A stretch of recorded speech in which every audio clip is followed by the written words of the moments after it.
Bro, imagine if every girl could hear your thoughts. Like when you look at some fine shit and think, damn, let me dive in those balloons. She instantly hears your monologue. That's what happened to our little trash this time. You would think this should backfire, but when you see two hot babes and think that one is hotter, what happens with the other one? Girls are competitive, and now that bros have no filters on his mind, they are going crazy to change his plans. Now the real problem is that those are not your low IQ, brain-dead girls. They're all extremely smart and are playing some 4D chess moves on our protagonist, who is always getting himself trapped in some peculiar interactions by accidents that those sly vixens are making for him. Like this brunette who hated him her whole life, but now that she can hear that he doesn't like her, she's all bubbly using her jiggly physics to make our boy fall in love again. This Aura's childhood friend, though, is a little more aggressive. The moment she knew that he found her hot was over, she began using all tricks in the book, and bro unfortunately couldn't hold back. Now, how is bro going to survive those unilateral relationships? That's why we're here. Let's get it. Someone shouts, "Kid, why are you just standing there?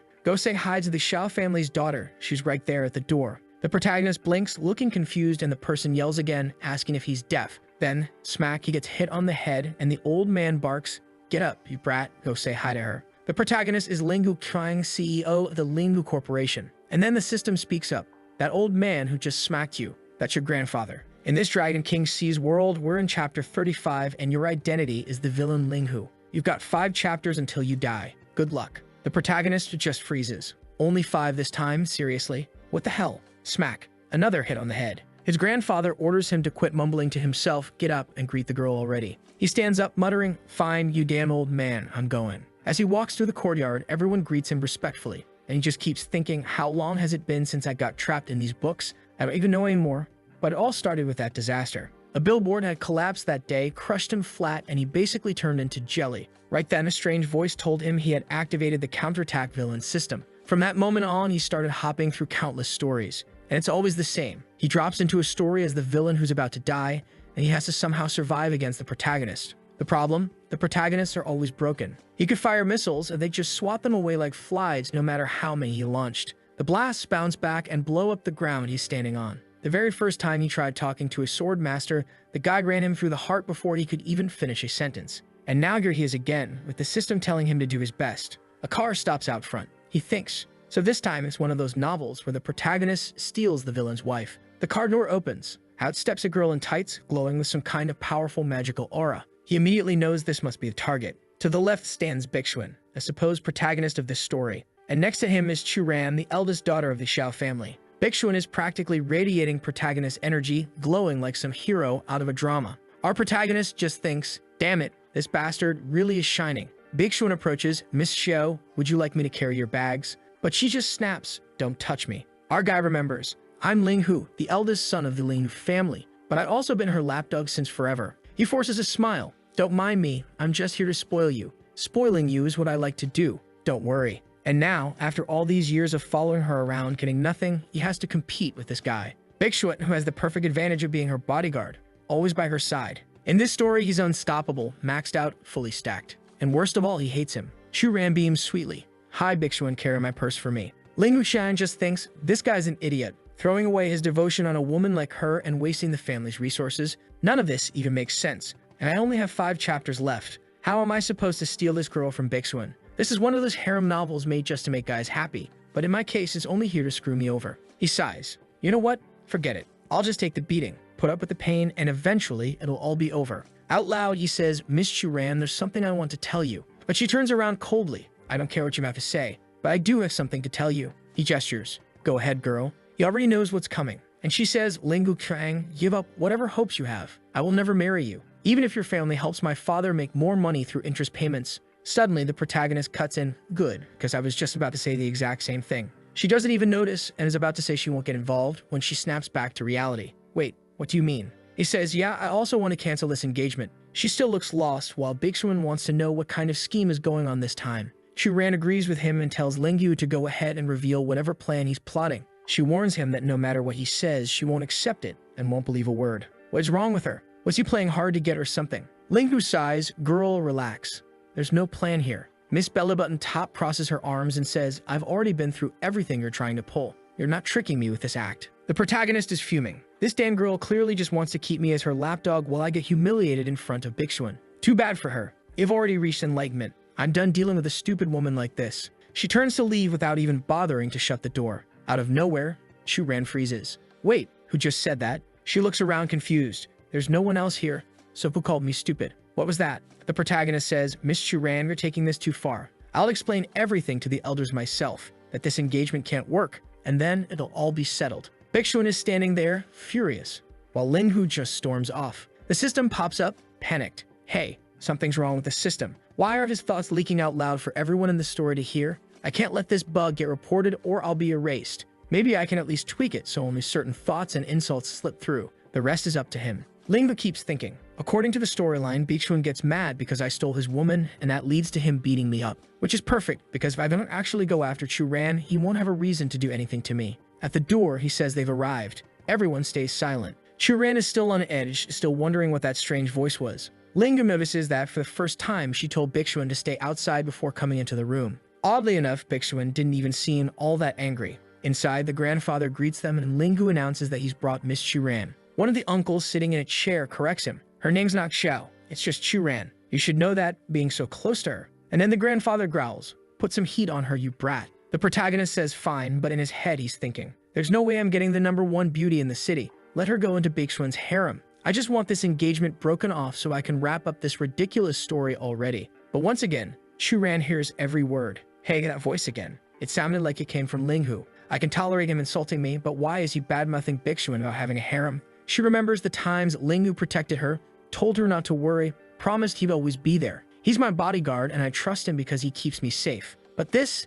has nothing to do with a harem. Could this be some rumor being spread around? Linghu is completely lost, handing over the tea for the patient to take. The grandfather chuckles. These kids are still holding back. Then he turns to his brother. I think it's time they got married, don't you? But Chu-ran suddenly stands up and says she disagrees. I'm sorry, Grandfather Linghu, but I have no relationship with Linghu Han. Marriage is out of the question. I don't love him. The protagonist replies, I agree with her. She's right. Forcing something like this would be wrong. It's better if we each go our own way. She finds his behavior strange again. Why is he acting like this? Then what I assume is her grandfather says, boy, you should agree with your wife, but now's not the time for this, son. She's still a little immature sometimes, so you don't need to worry about her words. But Linghu replies, no, uncle, you got her all wrong. She's an extremely mature woman. If she's decided she's not getting married, then it's not happening. That's it. No way we're getting married. Absolutely no way. The protagonist doesn't want to get beaten up by Bixuan for no reason, while Chu-ran stands there baffled. Why did he change so suddenly? Yesterday he sent me a 5,000-word letter.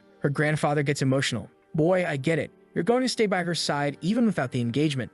That's what you mean, right? You really are remarkable. Linghu mutters to himself, you got it completely wrong, old man. But the uncle turns to Chu-ran and tells her she has to realize how far Linghu is going for her, and that this marriage will happen. The protagonist suddenly drops to his knees, tugging at his pants. No, uncle. No, no, no. I don't want to marry her. Please forgive me. Chu-ran overhears him and he thinks, you stupid woman. You're always opening that big mouth to say you don't want to marry me. Why are you quiet now? Go on, complain to your father. Tell him you don't want this marriage, you idiot. But then, out of nowhere, Chu-ran smiles. Suddenly, her whole attitude changes. Oh, great, look at this damn woman. Look what she's about to do. She says, wow, I think I finally understand. You keep talking about not wanting to marry me, and I thought you'd change your mind. But really, you just want to protect me. Father, grandfather, I've decided. If we don't have feelings yet, we can build them. I agree to marry him. No. The protagonist just stands there, completely lost. This girl's sick. She must have taken the wrong medicine. She needs to go to the hospital. She definitely didn't sleep right last night. Something's seriously wrong here. He still doesn't get it while she just smiles at him, teasing him, saying the parents only want the best for them. Doesn't he like me anymore? She asks, pushing him. He blurts out, of course I like you. But in his head, damn it, I want to crack her head open and see if her brain is smooth. And Chu-ran just keeps thinking she never imagined he had so many inner dramas. Seeing him being forced to agree with her was kind of fun. Look at her, she's practically drooling. This damn girl. And Linghu grabs her by the arm and says they need to have a talk outside. He asks permission from the elders, who just laugh. Haha, young love really is romantic. By the wall, he tells her, you cursed woman, you don't get it. This relationship isn't going to work. You can still refuse. But now that she knows he doesn't want it, she does want it. This marriage was arranged by the family. Why would I refuse? Linghu insists it's because she should marry someone she actually loves. He reminds her that she's always treated him poorly, so all he asks is that she have a little mercy and cancel this now. She puts on a cute act, saying, I might not like you right now, but what if I start to like you later? The protagonist yells, no, Bixuan's going to kill me. And now Chu-ran hears that too and is confused. Why does he keep mentioning Bixuan? What could Bixuan possibly do to him? And why would he even do anything? Why is Linghu, one of the top young masters of the great families of Sang City, afraid of a bodyguard? Suddenly, Linghu puts his hand to his chin. It's over. Too late now. He slams his hand against the wall and says he'll ask one last time. Will you accept or reject it? She smiles and says she accepts, and even asks what he's going to do about it. The protagonist just freezes. He really can't do anything. And with that, they're already raising glasses of wine, celebrating the marriage of these wonderful young people. Everyone at the party is talking about it. An alliance between the Lingyu family and the Xiao family was a powerful thing indeed. They always used to say that Miss Xiao wasn't interested in Lingyu, so apparently all those rumors were wrong. Bixuan is standing there shocked. What just happened? She suddenly changed her mind. He's so mad he shatters his glass in his hand. Then he growls, "Xiao, I'm against this marriage." The protagonist is sweating bullets.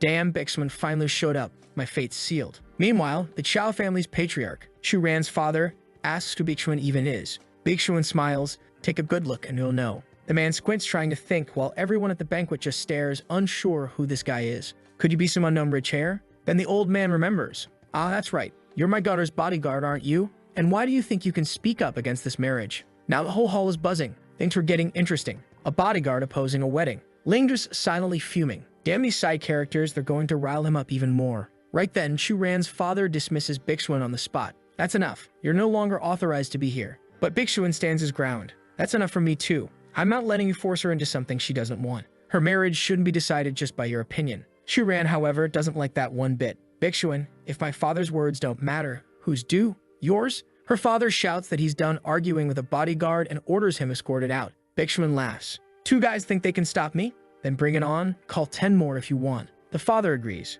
Fine. If that's how you want it, everyone, get him. Bixuan glances sideways, then launches a punch straight into the first guy's gut, sending him flying. The rest of the guards hesitate, then mutter, "Guess we have to go together," and rush him. Bixuan crouches, ready, slams a fist into one guy's jaw and backhands another, and suddenly a wave of energy bursts out from him, sending everyone flying across the room. Who's next? He growls. Ling was just watching, stunned. Whoa, this guy's really strong. I'd better get out of here before I get caught up in this. Then he claps his hands, smiling. Wow, brother Bixuan, you're so strong. Come on, man, you're taking this wrong. Why get so mad? Don't worry, Chu Ran won't marry me. Isn't that what you want? Everyone around is whispering. This bodyguard just ruined the wedding. What a disgrace for both families. But they're impressed with how calm Lingyu stayed. He looked so poised, so regal. This was what a noble young master should be. Bixuan thinks this must have been Lingyu's plan all along, to make him look like the fool. Meanwhile, the protagonist is panicking. What the hell's going on here? Usually the crowd never sides with the protagonist.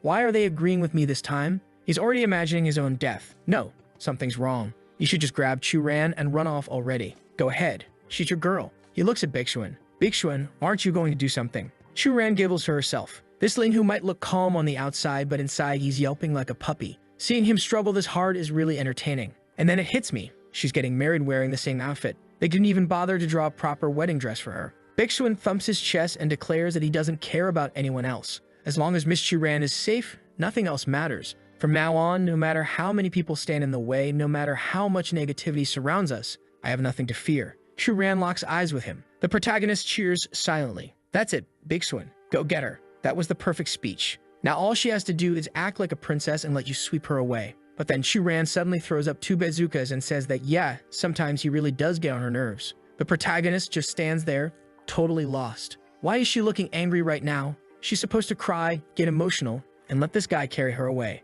Chu Ran glances sideways, looking kind of fed up. Bixuan steps forward, grabs her arm, and asks if she wants to escape through a route he knows. She doesn't need to worry, he can clear the way for her. But she smacks his hand away and snaps, "Quit being so dramatic, you lunatic. What the hell?" Then she turns to Lingyu, like she's about to say something, but doesn't. Bixuan is trembling and then, wait. Chu Ran says she's figured it all out. She says it seems like this world she's in is a novel made for men, and she's one of the heroines who's supposed to end up with Bixuan. What? This girl just reached the 5th dimension. She's aware of her own existence. Holy hell, it's the first time I've ever seen a female lead understand the Matrix. And there she stands, tall and imposing, with those wide hips staring straight at Lingyu. Bixuan calls out to her, asking if she isn't afraid that this guy will hurt her in the future. The protagonist flinches. Why are you two standing so close to me? He's trying to figure out if the bastard is about to punch him. Bixuan gets in his face and says, you idiot.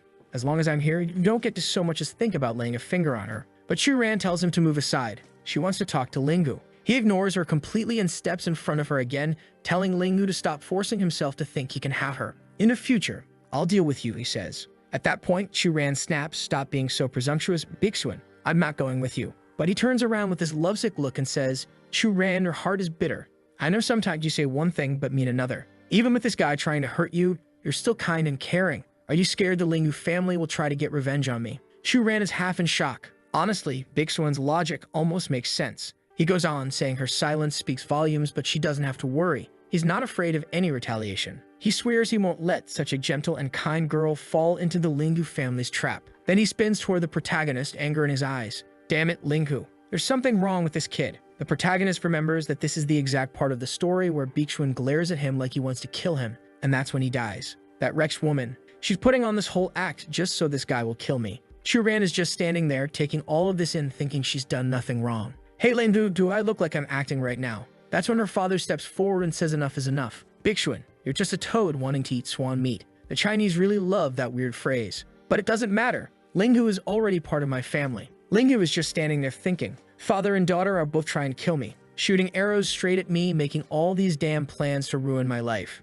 Bixuan snarls, "No way, you're not going to force Churan to marry this useless playboy." "Churan, relax. I won't let this guy harm you." Churan can't even explain herself anymore, realizing that everything she says, this guy just completely misinterprets. This was turning into a real headache. Bixuan smiles and says, "Hemph, you're still such a shy girl. I'll come back for you." Lingvu just stares at him. "Oh, you're leaving already, Bixuan." Inside, he's screaming, "Take your damn wife with you and stop messing with the story already." But Bixuan turns back and says, "That smug attitude of yours won't last much longer. Next time we meet, I'm going to expose the mutt you really are, humiliating others just to feel superior." But in the future, everyone there would end up kneeling before him. Lingvu couldn't care less about that whole speech. All he's thinking is whether Bixuan is actually going to leave. He calls out, "Bixuan, are you going to wrap things up here? May I mean to find a way to take Churan with you and get out of this place." Bixuan, confused, doesn't get why the kid is acting so strange and says he'll be back. "Don't worry, I'll return," he promises. Linghu, meanwhile, doesn't understand why Churan isn't doing anything.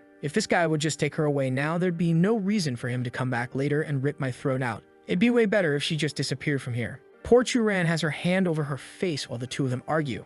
She finally snaps and yells that they're both adults. When is this going to end? Then suddenly she grabs Linghu's arm and kisses him. What the hell? She declares that this is proof enough and says she'll marry him. She likes Lingdu and Bixuan should leave. But the protagonist is delusional. He's wondering how he's supposed to save her now. I'll have to bankrupt the entire Linghu group. That's the best option. The protagonist is standing there not understanding a thing. Then the system congratulates him for completing the first mission. He's changed Churan's mindset, and now she'll help him survive for 5 chapters. As a reward, he's given a 600 square meter villa. Holy hell. This is the first time I've seen a system story where the guy actually has to work hard to get something. This was no freebie. But the protagonist is just thinking, come on. I've got 9 digits in my bank account. What am I supposed to do with a villa? And just like that, we're in the protagonist's new house. Finally, after that chaotic banquet, he's able to relax a little. Sitting there peacefully, sipping wine, he says, "Hey system, got anything for me?" Right away, the little interface pops up. Yes, today begins the second stage of the story. In this part, Churan and Linghu are forced into this so-called alliance marriage. Dajuan, her father, takes the two of them to meet Emperor Tanzu. Tanzu is the uncle who trained and raised Dajuan, now 70 years old with an illness that's getting worse. So everyone is bringing him treatment after treatment, most of which are useless. In the original story, Linghu introduces a special doctor, almost like a divine physician. But in the end, he just embarrasses himself, and once again, Bixuan shows up to humiliate him. That's because Bixuan had already mastered the 9 profound heavens, a medical technique with a perfect success rate. With that, Bixuan miraculously saves old Tanzu, who naturally starts to favor him. That's when the Linghu family starts to lose power, since Tanzu decides to support Bixuan's family instead. Linghu is thinking, oh hell. According to the plot, that bastard Bixuan should already have the technique, and I have nothing to offer. Basically, I'm just going there to get beaten up. The system chimes in, hey, don't give up. You're the villain. You have to fight for it. Survive. Right then, the door opens. Someone says that today's the banquet and Linghu should get ready. It's a guy named Hu Chang, and the system immediately warns him. This guy has the title King of Provocations. Just having Hu Chang nearby raises your chance of dying here by 50%. Linghu thinks, damn it, where did this bastard even come from? I need to get rid of him. So he turns to Shang and says, Chang, I'm proud to have a bodyguard like you. You're way too talented for this. That's why I'm sending you to America to become a shareholder. You're going to make a fortune. Chang just looks confused. Huh, master, how am I supposed to do that? I don't know anything about stocks, are you crazy? The protagonist tells Chang not to worry. Believe in yourself, man. Give it your all. Get on that plane. You're gonna become the best. He thinks to himself, finally, with the guy who we've spent all day provoking everyone gone, I'm free. But yeah, right, like they actually write him out of the story so easily. Baldi's gonna be back any minute. Outside the Tan family hotel, our boy steps out of the car, straightens his tie, and tells Churan they've arrived. But while he's busy with his little plan, another mage with those big magical spheres shows up, asking why he looks so familiar. What the hell is this? Is this some kind of action figure? I can see every possible angle. She steps out of the car and says she remembers now. Oh no, he's already tugging at his tie. She asks if he's not the ex-boyfriend she hated most. This one's going to be even tougher. She already knows him. The protagonist thinks there I am, hand on my hip, and remembers. This is Malcolm Yi. The name comes back to him as the system triggers a memory. They were childhood classmates and had a sweet relationship for a while, but it seems they broke up over some completely ridiculous misunderstanding. Not long after that, Lingu became Churan's lapdog, and that's when she started pulling away from him. The guy can't go 16 seconds without a woman around.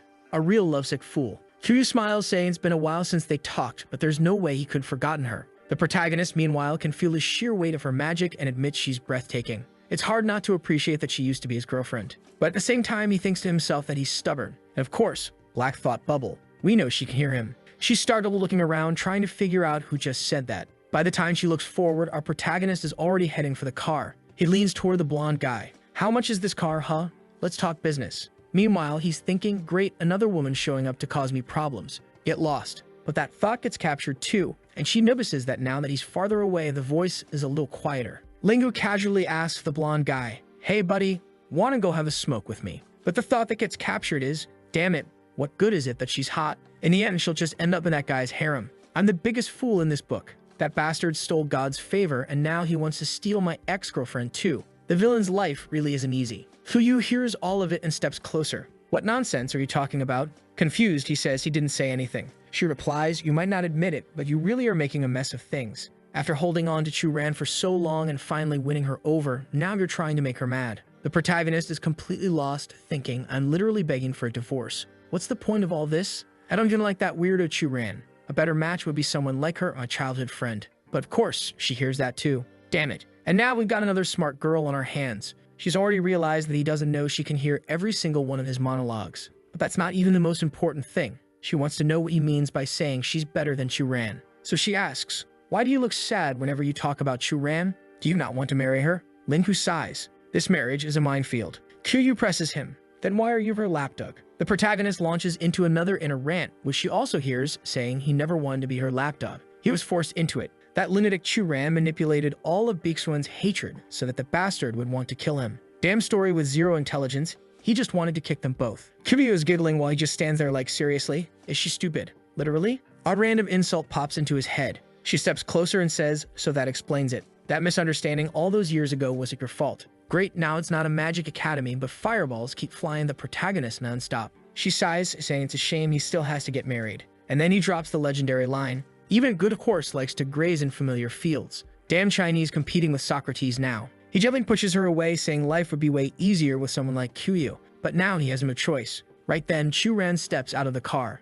and she heard his inner monologue saying Kiryu would be better for him than her. She sees them close together and shouts his name. She's clenching her fists in anger, watching them so close, but then stops for a moment and decides to play it smart. Oh, this girl knows how to play. She walks over, all smiles. Lingu, I've been looking for you for so long. He's completely confused. What the hell is going on? Feels like Magic Academy again. Another fireball straight to the poor guy's face. Before he can react, she grabs his face and says she wants a kiss. The protagonist is baffled. Why the hell does she have a sudden personality switch like that? Kiryu instantly realizes it's just a cheap trick. Lingu will have a talk after the banquet. Don't forget, my number hasn't changed. She says this right in front of the fiancé, who's showing up to get married in the same dress again. Oh wait, right, today is just the meeting with the old man. Churan pinches him hard, glaring. You bastard, did you forget you're going to marry me? Why are you flirting with other women? The protagonist snaps back. Churan dropped the act. There's no one else around. You think I don't know? You don't even want to marry me. But Churan demands,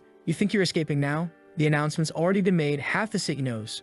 There's no way you can run from this. The protagonist growls, wouldn't it be better if you found someone you actually love? She fires back that it's none of his business who she loves. That choice is hers. The two of them are bickering while Bixuan watches from afar. Churan is suffering so much. Though that smile on her face, it doesn't look like suffering at all. This damn Lingu is too slick with women. The poor girl can't resist his tricks, but saving Churan is my duty. I won't give up on her. Baeksuan is practically glowing with determination while inside the hall, Chu-ran is driving Ling-hu around. He keeps telling her to stop with the theatrics, but she just says there's no reason to. They're getting married now. He still insists they should talk about ending this engagement instead. Walking with his head down, he mutters, "Any second now, Baeksuan's gonna show up and wreck everything. I better stay away from this woman because he's definitely going to talk to her, and I don't want to be anywhere nearby when that happens." He excuses himself. "Someone's calling me over there. I'll go ahead." Apparently, Chu-ran didn't catch that thought, and she's left wondering if he really hates her that much. As he passes by, Tan-Zhu spots him and calls him over.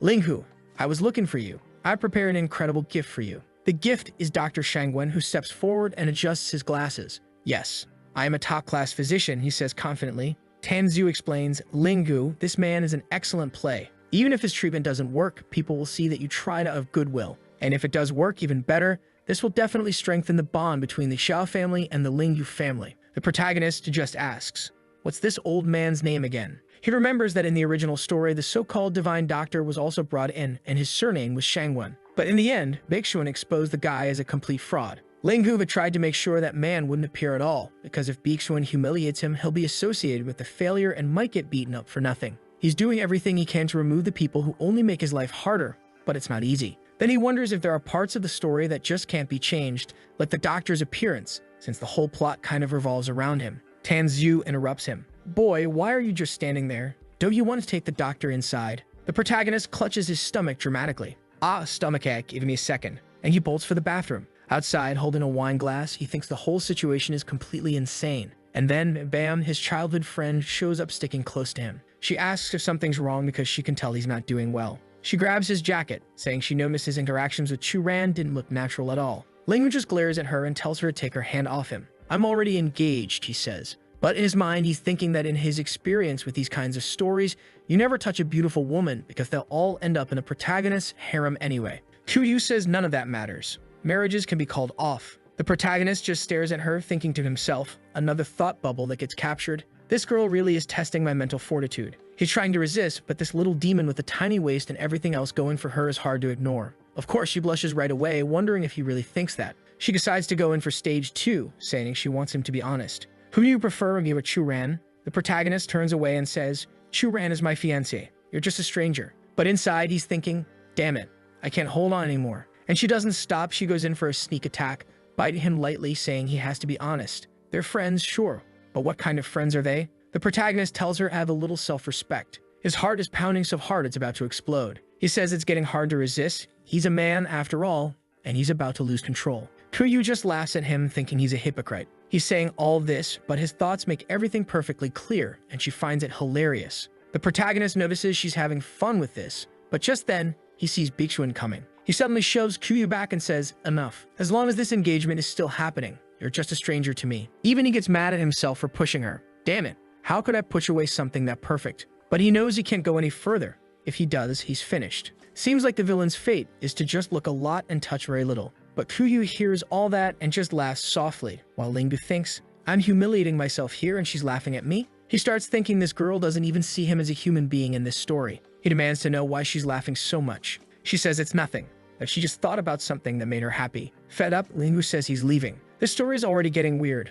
I'm done with it. He opens the door. Today he wants to stay far away from all the women at this banquet and that creepy doctor too. When the doctor finally goes to meet the emperor, Ling-hu plans to fake another stomachache and vanish. But when he glances back, Kuryu is suddenly on the floor. "Yup, master, I fell," she says. He's confused. She hasn't moved an inch, so how could she have fallen? Obviously, she's up to something. And Baeksuan is standing nearby watching. Ling-hu knows this bastard is going to step in any second. Kuryu says, "Young master, help me up." Inside, Kuryu is thinking it's all clear now. He doesn't like Chu-ran, so all she has to do is take advantage of that and make him fall for her again. Ling-hu just says, "You fell. That's your own fault. Nobody told you to wear heels that high." Then he turns to leave. But he stops for a moment, realizing that even if he can't get close to her, he also can't just insult her. If she gets angry and complains to Baeksuan, who will eventually have her in his harem, he's going to get beaten and screwed over anyway. Kuryu hears all of that loud and clear. She warns him, "Ling-hu, hang, if you don't help me, I'm going to get very angry. And me being angry could have serious consequences." He panics and tells her, "All right, get up slowly," while thinking, "Damn girl, don't get too close to me. You're going to be Baeksuan's concubine sooner or later." Kuryu can't understand what he means. She's a noble woman of the Mao family. Why would she ever have anything to do with Baeksuan? He asks her if she can walk or if he should call the doctor. She insists, "I can't walk. You'll have to hold me by the waist like before." And right then, it's internal bleeding time. Bigshun shows up, smacks Linghu on the back, and orders him to let her go. He pulls Kuyu over to him and says Linghu is disgusting. "Don't worry," he tells her. "Just stay by my side." Kuyu is completely lost. Then Bigshun turns back to Linghu. "You two-faced bastard, you're engaged to Chu Ran and now you're flirting with innocent women." Linghu is dumbfounded. Flirting? With who? I haven't done a damn thing. But Bigshun keeps shouting, calling him shameless, loud enough for the entire banquet to notice.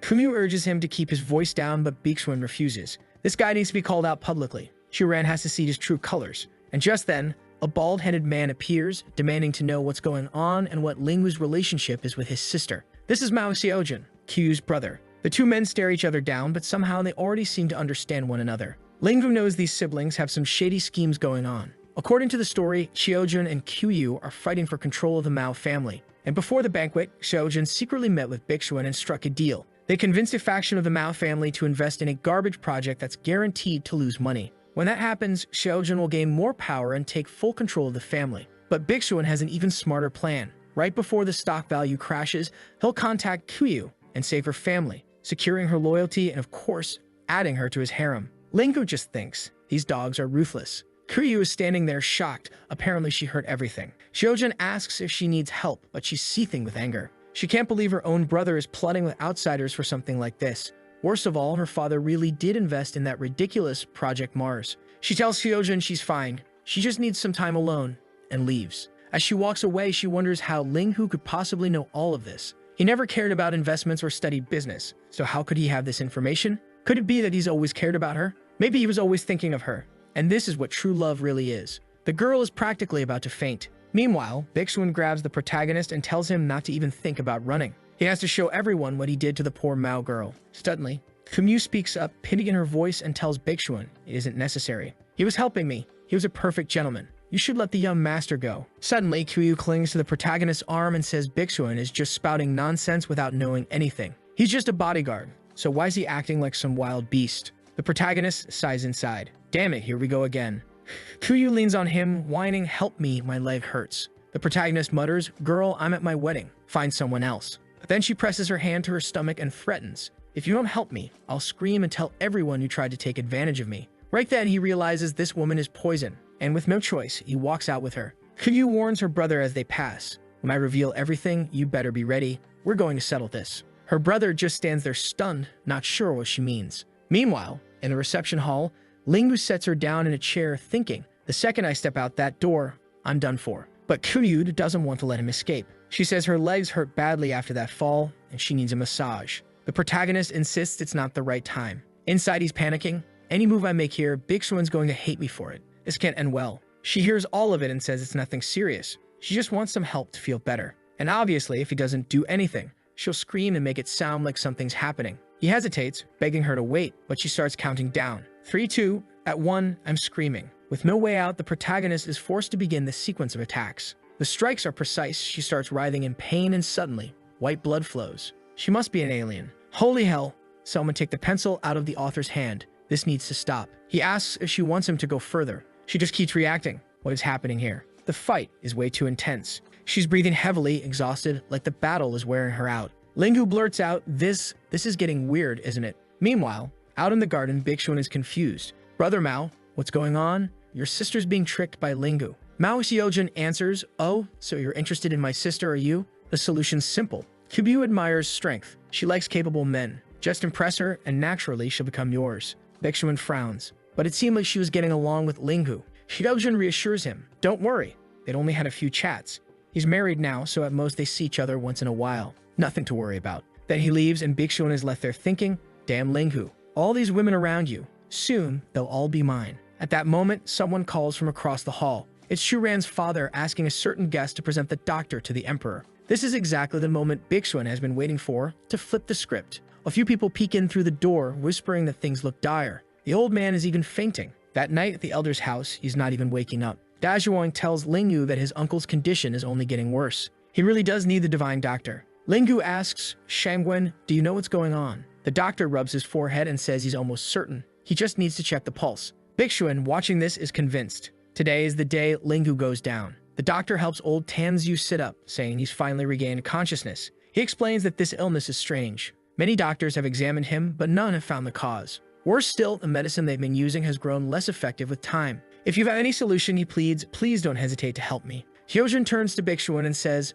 Bixuan, this man is the head of the Tang family. How confident are you that you can improve his condition? Bixuan isn't stupid. He knows that bastard Hyojin is trying to use him to gain favor with the Tan family. But fine, he'll let himself be used this time. They both want the same thing anyway. So he says, I can check his pulse, but just by looking at his face, I'd say there's at most a 50% chance of curing him. Hyojin celebrates anyway, saying he was right to trust him. And he reminds Bixuan not to forget to give him some credit if the treatment works, so they can share in the benefits. Bixuan hates Hyojin putting a hand on his shoulder, but for now, he'll let it slide. After all, he's still just a bodyguard here. Hyojin pulls him forward.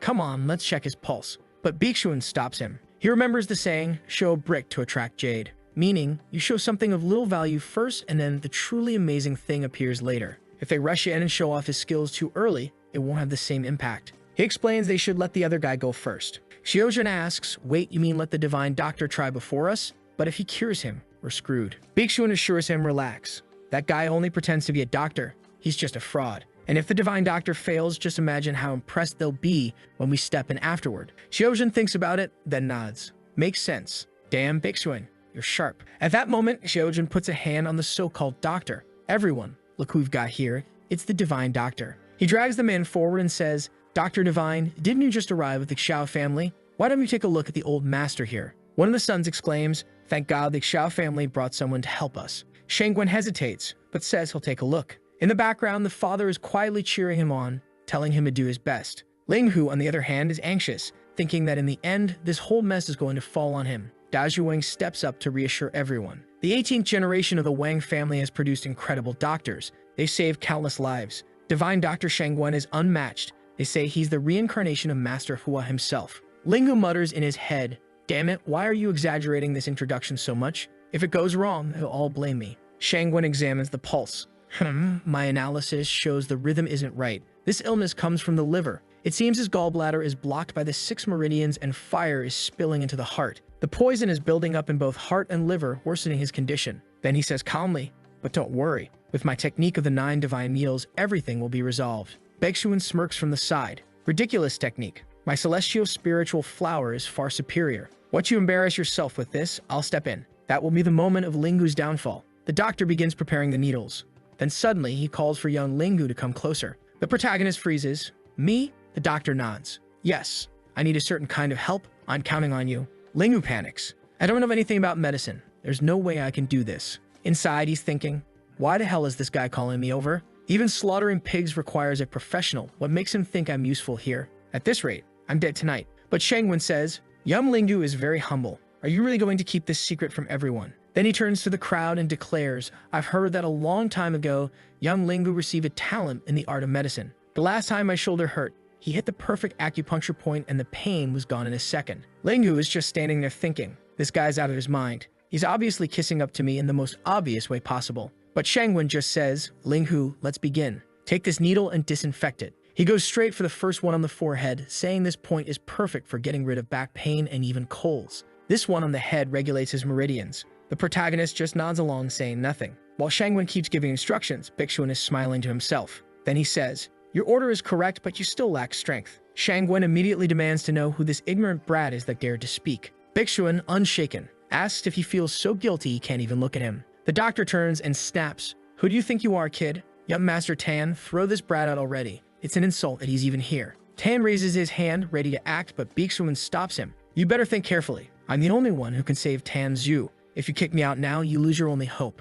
Shangguan pounds his chest and says, you really are an ignorant child. Do you actually think I can't handle this? The protagonist just watches silently, thinking this is the part where they start staring each other down. Does the bet come right after this? And right on cue, that thought is heard by both Churan and Huyo. Then Shangguan points and says, since you're brave enough to speak like that, how about a wager? If you really understand medicine and are so confident, let's see who can solve this first. If this old man's needles cure the master, you'll kneel and bow to everyone here. And you'll kneel and bow to young Master Linghu as well. The protagonist is lost. Why am I getting dragged into this again? I didn't even want to be part of it. But Bixuan says, fine, we'll make that bet. But what happens if you fail to cure Master Tan? Linghu is terrified. Bixuan answers for him, If you lose, both of you will kneel to me. Lingyu is already picturing himself kneeling. I really am cursed. According to the story, Shangwon is guaranteed to lose. He's missing one page from the secret divine acupuncture technique, the part where he has to let a bit of blood flow to make it work. And the divine doctor doesn't know that. At this rate, Bixuan's going to crush me completely. But then he thinks maybe it's not the worst thing in the world. Kneeling and bowing isn't that big of a deal. The only bad part is that this bastard will get closer to gathering all the beautiful women as his concubines. But the ones who overhear this are the fiery ones who have no intention of becoming Bixuan's concubines. At that moment, the doctor inserts the last needle and says all that's left is to remove it. Tan's son tells his father to try getting up. He hasn't felt this good in a long time. The old man says, the pressure in my chest really has eased and even my head feels clearer. Dr. Shangwon truly is amazing. Everyone around them starts praising him, calling him the divine doctor. But Lingyu is confused. Wait, in the original story, this is the part where the old man coughs up blood. And just as he thinks it, Tan coughs up blood. Bixuan immediately says, well, what's this? Looks like you're not fully recovered after all. Seems you'll have to rely on me now. That so-called divine doctor is a fraud. Tan begs him to act quickly. His father isn't doing well. But Bixuan just sneers. This is the price you pay for trusting a fake like him. If you had trusted me from the start, everything would have gone perfectly. But you stood by that useless idiot Linghu. And now that you've reached this point, I changed my mind. When they lose, they'll both have to bow their heads and lick his feet. Both girls are shocked and glance at each other, each realizing the other had the exact same reaction. Chu Ran is furious because she notices Qiu actually seems worried about him. Bixuan steps beside Chu Ran and says, don't worry, Chu Ran. He's not worth your pain. Qiu, on the other hand, goes straight to Linghu. Bixuan tells him this is the price he pays for playing with the hearts of these beautiful girls. Qiu just turns to him and asks, who do you think you are? Even Chu Ran doesn't need you. Then Chu Ran herself walks up to Linghu and says she's certain the doctor is incredible. She recalls another time he treated a similar patient and used that finishing technique, one that lets the Zhu point bleed. She's pretending like she just had a brilliant idea, but Qiu knows this girl is faking it. Still, she says she's heard the same thing. That really is Dr. Shangwon's classic technique. While they're talking, Shangwon himself mutters, that's my technique? I've never even used that before. The old lady is coughing blood and the son is panicking, but Shangwon explains that it's just the impurities leaving the body. All we have to do now is let the last drop of blood out and everything will be fine. Bixuan is uneasy, because that really is the solution. And sure enough, Shangwon presses the final point at the back of the neck. Suddenly, the old man sits up like he's transcending, saying that he suddenly feels as strong as he did back in his university days. He grabs Shangwon and demands to know how he managed to give him so much energy. Bixuan is stunned. How could anyone know this exact technique? One that only I should have mastered. Shangwon turns to Bixuan and says, well, boy, have you learned your lesson? You need to kneel and apologize. He even pushes Ling forward, telling Bixuan to kneel in front of him right now. But Bixuan refuses. He snarls that Shangwon is just a second-rate doctor, and that his method was irrelevant. In the end, you're just a bunch of arrogant fools who don't even know what you're doing. But Shangwon answers, call me whenever you want, but I just proved I could heal the elder. And you did nothing but talk. Linghu was just thinking, fine, let them fight among themselves. As long as I stay out of it, I'm good. But everyone around them starts whispering. This Bixuan guy talks big, but he hasn't done anything. Said the doctor was a fraud, but in the end, he cured the elder. Bixuan is seconds away from exploding with rage, thinking that all he has to do is show a fraction of his power and his celestial spiritual flower technique. Seeing Chu Ran nearby, he decides it's time. He clasps his hands and suddenly energy begins swirling around him. The crowd gasps. Whoa, this guy's magical. He's the real deal. Another old man watching recognizes it right away. That's the technique of the divine spirit herb. Linghu, meanwhile, is fuming. Look at this bastard. He's just using this display so everyone forgets he's supposed to kneel. Still, he admits it's perfect. Surely Chu Ran and Fu Yu must be impressed. But when he glances over, both of them are staring at him. Why are these damn girls looking at me? Shouldn't they be admiring Bixuan's incredible power right now? The two of them lock eyes, and it seems they both realize that each can hear his thoughts. Suddenly, Fu Yu clings to Linghu, teasing him. You naughty thing, always glancing back at me like that. Chu Ran snaps from the background, telling her to stop being shameless. The two girls glare at each other until Xiaojun steps forward. Well, looks like Master Bixuan really does have great ability. There's no need for the doctor to humiliate him. Let's just let bygones be bygones. But Shangwon immediately objects.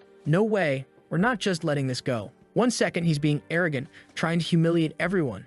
And now he thinks he can just lick a shoe and walk away like nothing happened. Xiaojun laughs and says, the great divine doctor is hilarious. Very entertaining. Don't worry. Your jokes are great, but how about we just drop this whole thing? Suddenly, Tan Zhu interrupts everyone, thanking them for coming and saying he truly appreciates the effort each person has put in. Linghu, in the background, is thinking, damn, the guy got away thanks to Xiaojun. really is a good little lapdog. He knows that if he, the villain, had lost here, he'd probably have had his legs broken. Baeksuan glances around, then relaxes. At least it hadn't been as bad as he imagined. He walks up to Chu-ran and asks, "Are you mad? I know I acted strangely and let my emotions get the better of me. I said things I shouldn't have." But she just steps back, saying he doesn't owe her any explanation. That hits him hard. He grabs her shoulder and says he needs to explain himself. "Yes, I may just be a bodyguard now, but I don't want to stay that way forever. With my skills, I'll give you a life full of wealth and luxury." Linggu is just listening in from the side, his ears practically twitching, catching every word. Baeksuan goes on, "I'm doing all of this for you, working hard so I can shine in front of you and give us a better future." Chu-ran asks if it's really all for her.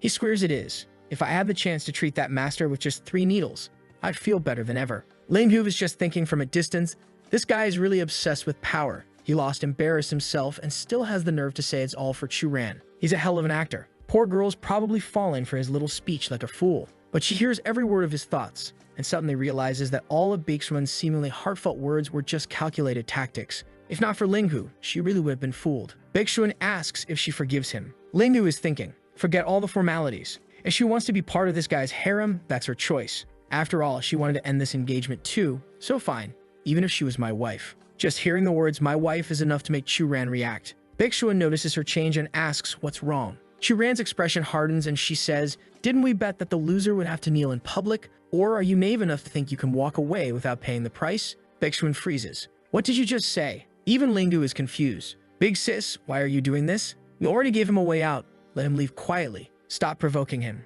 Chu-ran turns to glare at him. "Stop looking at me. Look at Baeksuan instead." She sighs, then looks back at Baeksuan. "Didn't we agree the loser would kneel?" Baeksuan asks if she really wants him to kneel in front of that trash. Linghu, on the other hand, is wondering if the plot is trying to force itself back into place, dragging everything back to ruin the poor villain's life after he finally managed to avoid disaster. He's squeezing Kuyu's hand without realizing it. She takes it as a sign of affection. Her heart practically skips a beat. Chu-ran notices it too, and immediately glares at them before calling out, "Li Linghu Hang, get over here." Baeksuan admitted he lost, and now he's going to kneel. Baeksuan looks confused, but then convinces himself, "Ah, I get it now. Chu-ran just doesn't want me to look like someone who can't keep his word. She's protecting my reputation so people won't think I'm a sore loser." He puts a hand over his chest and thanks her for safeguarding his honor and his desire to be an upright man. Baeksuan turns and says, "Come here, Linghu, and make sure you understand, I'm kneeling for Chu-ran, not for you." Then he starts to crouch and our boy panics. "Stop right there."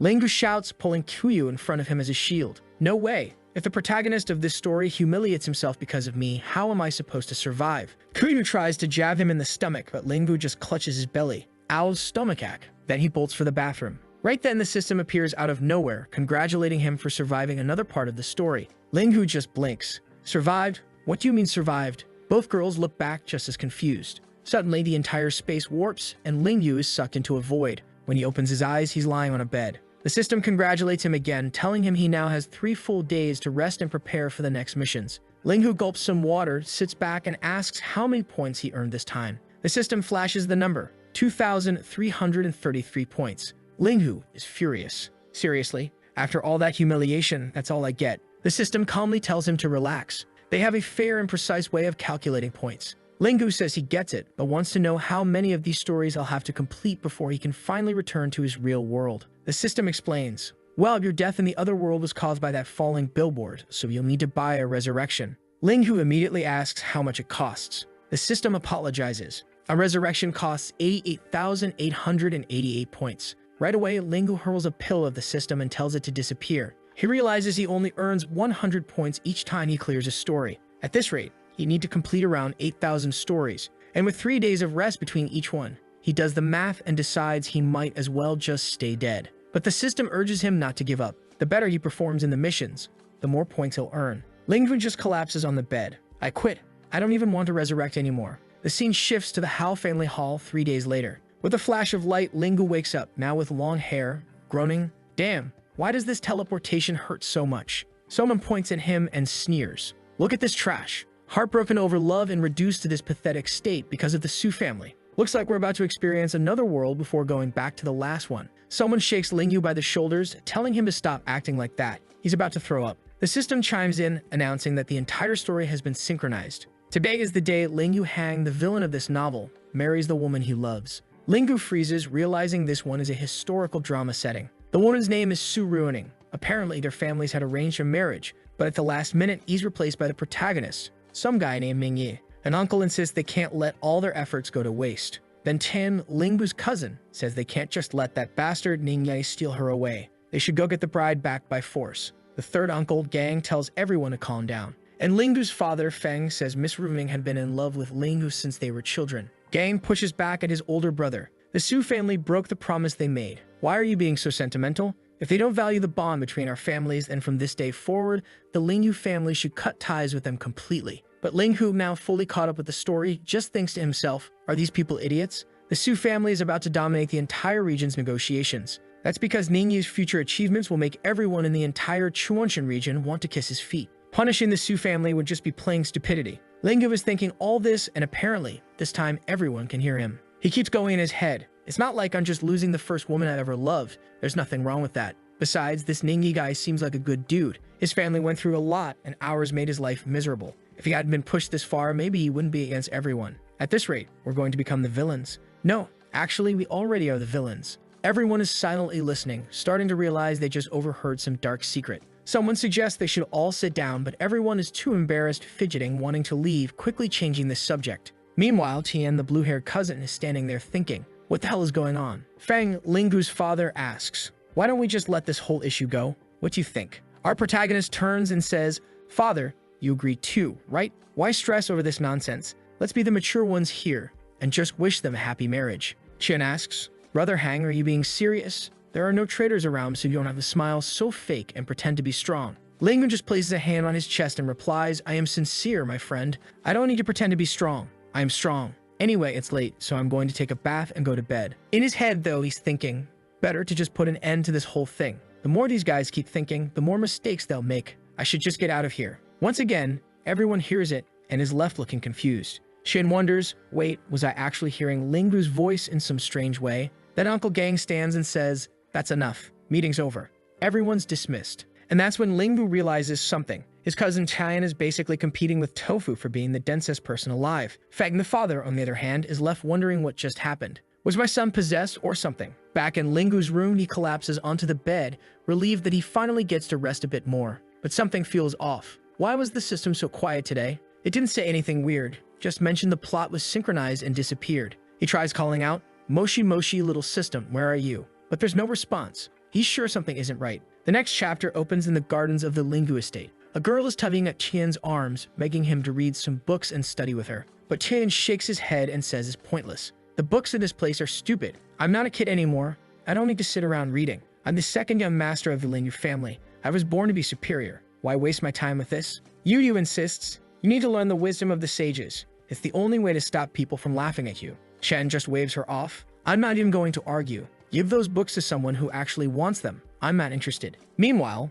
our boy is sleeping peacefully in his room when suddenly Tian bangs on the door. Linggu groans. You little bastard, have you no shame? Interrupting my good nap like that. But Tian barges in, saying the ancestors should dig him a grave. How can you be sleeping right now when the whole family is laughing at you? The protagonist just faceplants back onto the bed. And his cousin, who honestly acts more like a cousin sister, keeps talking, saying the comments are brutal. Some are calling you the Su family's disposable trash. Others are saying Ruming would rather marry some broke nobody than you just because you're worthless. And some even say you're disgusting and don't bathe for 10 days straight. The protagonist is thinking, damn, my cousin's tearing me apart right now. Well, he's pretty different, I guess. As the dignified son of the Linzu family and handsome too, his only real problem is that he was spoiled way too much. Shame he's going to spend his whole life drinking and partying only to die miserably when the Linzu family collapses. Poor kid will end up stripped naked, forced to shovel cow dung as punishment from the scholars, with the entire town watching and shouting that it's a pity, but that's what happens when you defy the wisdom of the sages.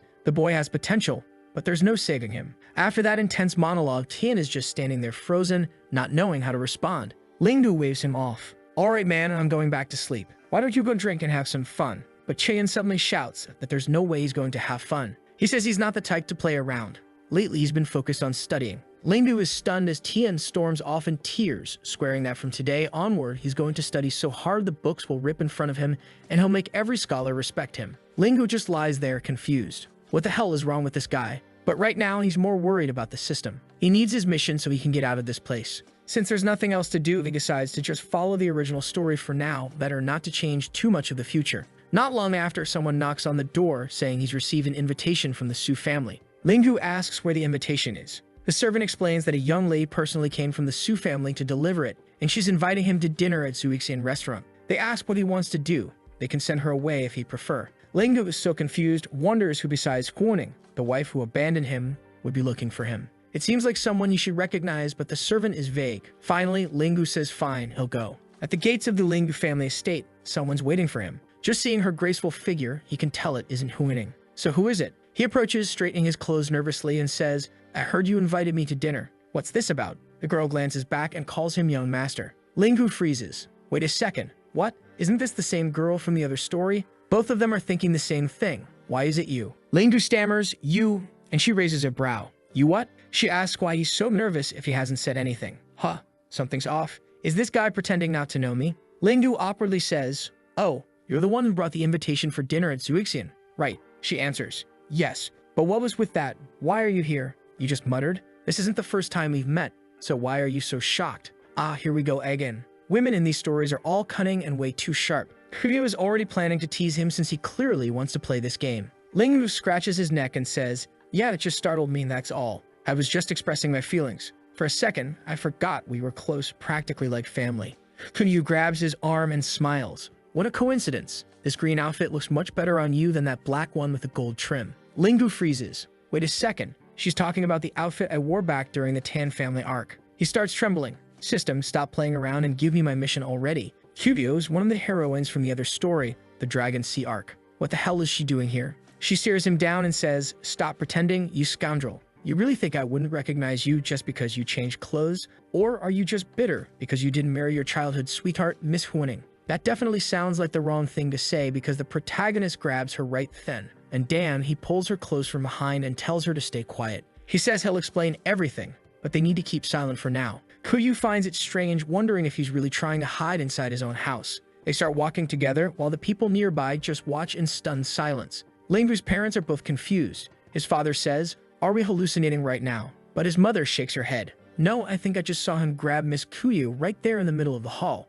The father frowns, not understanding when his son got so close to Mao Kyu's daughter. Wang Ji, the mother, says she only just found out herself. Now the father is angry. That brat, doing something like that in broad daylight for everyone to see. But the mother tells him to calm down, not to be so harsh. Miss Kuryu isn't a married woman. Besides, we don't even know what's going on. Better not to ruin anyone's reputation by acting rashly. Moments later, an aunt comes running and shouting that something huge has happened. They have to see this.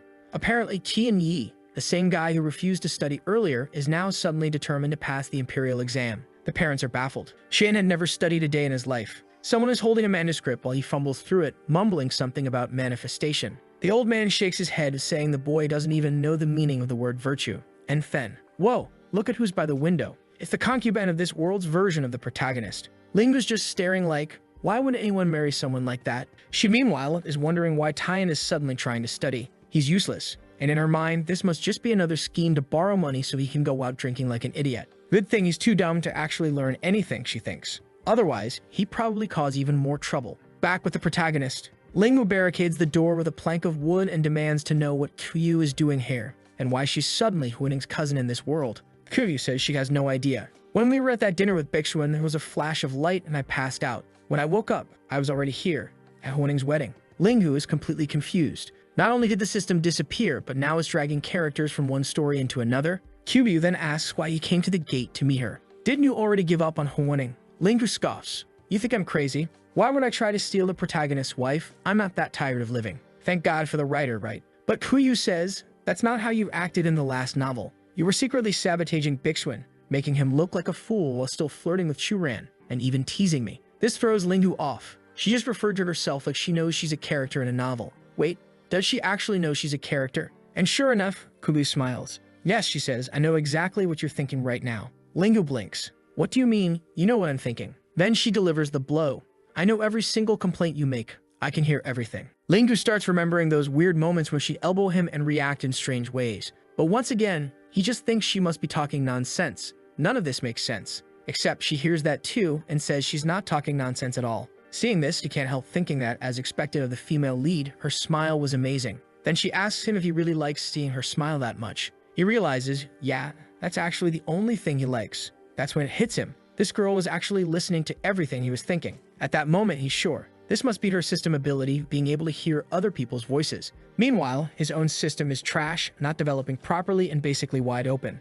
Kuyu just laughs, thinking that if he cares about this that much, then so be it. She puts her hands on his back and asks if he brought her into this room just to stand there silently. The protagonist tells her to quit it and grabs her hand. But she wants to know where the guy went, the one who called her hot back at the hotel. Oh boy, here we go again. The Queen of Spheres doesn't stop launching attacks. What is this, the mechanical bull special? She even asks if he only thinks those things when he looks at her, or if he personally wants to test it out. But he shuts her down, saying, "My name might have been Ling who hang in the last story, but I'm not the kid who had some high school romance with you." Kuyu just says that's even better. She doesn't care about the idiot who dumped her. What matters is that right now, it's just the two of them here. So what should we call this situation? She asks. Are Moy's just like, call it what? While thinking this crazy girl is moving her thighs like that on purpose. At this rate, they'd have to limit where this story gets published. Then she shoves him onto the bed and says this is called A Lonely Man and a Widow. Dry wood meeting endless fire. She says it's also called a mountain, and she's the rain that's about to pour all over it. Good grief, this girl does not stop. The protagonist warns her, girl, whoever plays with fire gets burned, you know, and it's the two of us who'll pay the price. But then she reveals her magic humanoid element spheres, and suddenly, the protagonist changes his mind. In this story, Malkuyo is just some random person. Since Ningyi is busy chasing after the other girl, maybe there's no problem if he has a little fun with Huyo. Okay, so apparently that wasn't even her full sphere attack yet. She says his head is full of weird thoughts. She thought he was just some innocent boy. She barely touches his stomach before he suddenly grabs her waist, flips her, and says, "Hey, you asked for it." The girl's already standing there sweating, asking if he's really sure if he wants to duel her. It's gonna be intense. The protagonist says he doesn't care. He's going to show her what it means to do whatever he wants in this life. She puts on a fierce expression and says, fine then. She wants to see just how real those words are. Talk about this guy, everyone. After 22 chapters, he finally wins his first brutal fight. Kuyu asks what time it is, and he tells her she really isn't human. She totally wiped him out. She gets up and says yes, she's a powerful fighter. And now it's time for them to get out of there and go to Zujin restaurant, otherwise everyone will start looking for them. The protagonist looks down at himself and thinks, damn, I'm supposed to meet the male lead of this story, but my legs are weak, my back hurts, I'm covered in scratches and bite marks. I'm a total mess. But she hears that too and cruelly warns him, and if he doesn't get up now, he's going to get beaten again tonight. What a rough life. At Zujin restaurant, the host welcomes everyone, and at the back of the room, there are two girls waiting. The blonde takes one look at our boy. She's tall and blushes a little, saying Ling Yu Hang's name. The protagonist, completely confused, thinks, what's with this girl looking at me like that? She's married. No way. If her husband suspects anything like we're having an affair, I'll never clear my name in this world. Of course, Kuyu hears all of this and the girl already has a tear in her eye. On the right sit the protagonist's parents, and on the left is old Master Su. The parents of Huaning, the blonde, are there too, and even Huaning herself wearing a black top to cover up a bit, since she's built strong. The protagonist apologizes for being late, wondering why everyone's parents are here, including his and Huaning's. His father tells him to stop being silly, stand up straight, and sit down already. Then someone nearby says not to be too hard on young Linghu, who steps forward, the male lead himself, Ningyi. The protagonist thinks, well, look who it is. The legend who's about to shake up this entire business world. Another thought he forgets everyone can hear. Ning Yai is the only survivor of the Ning family. 20 years ago, a huge fire destroyed everything they had. That's when someone from the Su family found him and made sure he would be betrothed to Huaning. Ning Yi greets our boy, saying he's heard that Linghu has taken good care of Miss Huaning. Their connection is truly unmatched. It's just a shame they couldn't meet on the wedding day. Well, did he just take a jab at him? What was that? Oh no, this guy's asking for it. The protagonist was about to say, nah, it's all good, while remembering that technically, this story is supposed to feature a protagonist who came from modern times, and now he has no clue if he's dealing with Ning Yi from the past or someone from the future. Then Ning Yi says, I know there's been a lot of speculation about my marriage to Huaning. That's why I arranged this gathering of all the families, so there's no room for doubt. The protagonist thinks, this guy's clever. He's here to test me to see if I still have feelings for Huaning and also to check if the Lingbu family will oppose him. The problem is, Ning Yi is about to become the strongest figure in the business world, and opposing him would be crazy. The protagonist lets out a laugh and says, what misunderstanding could there possibly be? That's impossible. You and Huaning are the perfect couple, a talented man and a beautiful woman. I truly hope everything works out between you two. I apologize for not attending the banquet, but I had a stomachache. And really, who made the rule that childhood friends have to get married? Miss Su and I share nothing but a pure and perfect friendship. Ning Yi says that a frightened man dies standing, like a saying meaning the guy is completely lost and doesn't understand a thing. The protagonist then asks if he's supposed to be some kind of clown, Suddenly, the two of them stare each other down, then agree it was all just a misunderstanding, smiling and confused at the same time. Hwoning doesn't get what's going on, while Kuyu says some things can't be spoken, only understood. Suddenly, Ningyi grabs our boy's arm and pulls him aside, saying they need to have a little chat, that everyone should just enjoy themselves inside. Outside, Ningyi explains that he never imagined any of this would happen. He was a Harvard student who got stabbed in the chest during a midnight robbery when he went out for food and died. The protagonist eats some grass and says, "Damn, that's one tragic story, huh? Mine's different. I agreed to go on a date with a girl I met online. Thought we'd grab some KFC, but instead I got killed halfway there with a signboard smashed over my head." Ningyi goes on, "Well, I came to this world and found out I'm some broke orphan living as the adopted son of the Su family. What about you?" The protagonist says he's stuck with a villain system that keeps screwing him over. It's basically a curse. He just shows up to get beaten. But Ningyi laughs and says, "No way, that's awesome. You're the villain, which means you know most of the story. That's like having your own tutorial." The protagonist replies, "It's not that great because all I know is that the entire Lingyu family is doomed to die, and then I die too." The two of them fall silent for a moment, then the protagonist asks, "Hey, Lingyi, you're not planning on killing me, right? You're the big shot here." Ningyi answers, "Nah, relax. You're the villain, you can give me valuable info and help me out. That's even better." The protagonist frowns and asks, "Well, what if we change the story too much? I'm supposed to be the villain. This is the story's main plot. Something else might show up to take its place." In his head, he's thinking, where the hell is that useless system? Ningyi then says, "Considering everything, maybe the real villain isn't you at all." Back inside the restaurant, Hwoning wants to know what they're talking about.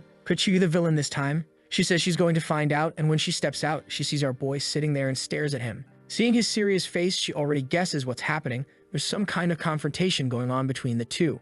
She suddenly grabs Ningyi's shoulder and tells Lingyu to just say whatever it is he wants. She might have agreed to the engagement in the past, but that's over. She's with Ningyi now, so Lingyu better stop bothering them. Ningyi, puzzled, says, "Hwoning, I think you're misunderstanding. He doesn't have any feelings for you. It was just a casual chat between friends." The protagonist nods awkwardly, but she doesn't believe it. She says this is the first time they've seen each other, and they only talked for 10 minutes. How does that make us friends? She accuses him of threatening Ningyi somehow, but Ningyi denies it, saying that makes no sense. The protagonist raises 3 fingers and says he can swear right here and now he, Lingyu Hang, childhood friend of Hwoning, has no impure thoughts about her. If he's lying, may he live a terrible life and die an even worse death. But he's thinking to himself that he can make this oath with no problem. Once his mission is done, he's leaving this world anyway. Hwoning still doesn't look fully convinced and asks if he's really being sincere. He says yes, she can trust him. "I wish the absolute best for you two in this marriage. There's no way you could found a better man than Mingmi. Look at him. This incredible guy right here is going to take great care of you from now on." Ningyi, a bit embarrassed, just says, "Yeah, that's right." The two of them still look awkward, while Hwoning can't figure them out. Ningyi finally says it's best they head back in and eat. He signals to our boy before leaving, who thinks to himself that thank goodness things finally settled down. He'd secured an alliance with the powerful, so now he didn't have to worry about getting killed. The restaurant was calm when Uncle Tenderness walked in, and Old Man Su greeted Miss Hwoning, saying the elder had something to tell her. He immediately asked if they had fought outside. Then he started saying the other kids from the Su family weren't very well prepared. He had no choice but to rely entirely on Hwoning. He said he wanted to marry the girl to Linghu, but unfortunately, she wasn't good enough. Basically lying through his teeth. Her father noticed he was throwing shade and said the old man didn't need to worry. Hwoning was a smart woman who'd achieve great things and their families would support each other no matter what. Meanwhile, Kubi was getting winks from the protagonist's mother and had no idea why. The protagonist noticed that his dad was suddenly all buddy-buddy with Mr. Su. Funny, since last night he was cursing the guy right after transmigrating. A bit later, Kuyu kept glancing at our boy while Su thanked everyone for the dinner, saying it was wonderful. Kipyu started to leave, and just then Ningyi told our boy to slow down. He said that in a few days, once he was free, they'd need to meet to decide their next steps. They were both staring toward where Kuyu was when she suddenly pulled the curtain aside and signaled for our boy to message her. He thought, "Girl, don't be so shameless. My parents are right here." His mom tugged his ear and told him to get in the carriage now. Inside, the two sat in silence until suddenly his dad said, "Boy, now that things have gotten this far, is there anything you want to tell us?" His mom looked ready to finish him off, while his dad was sitting there acting like the tough one. Our boy didn't understand a thing, but eventually got back to his room exhausted, calling out for the system. It had been 3 days since he started calling that damn thing, and it still hadn't appeared. Then suddenly, voices shouted outside saying the princess had been born. He remembered that the pregnant woman was the wife of his third uncle, the one with gray hair from the beginning. He lay down ready to sleep, but suddenly sat up, remembering that this girl who had just been born was going to be killed that very night. Apparently, this gang guy had multiple wives, and the middle wife wanted to kill this one's child. The protagonist knew that the baby's premature death would crush the mother, drive her to suicide, and affect the uncle too. Basically, it would throw everything into chaos. Since the child had just been born, it would happen any moment now. Right then, he saw an old woman passing by. He couldn't let this baby die. It would spark all kinds of conflict and hurt the entire family. He followed the old woman, who looked suspicious, glancing around as she stared at the baby and said, "What a shame, little one, but you're going to be strangled to death. Good Lord." But just then, the old woman heard a noise behind her and turned, only to see the boy flying at her,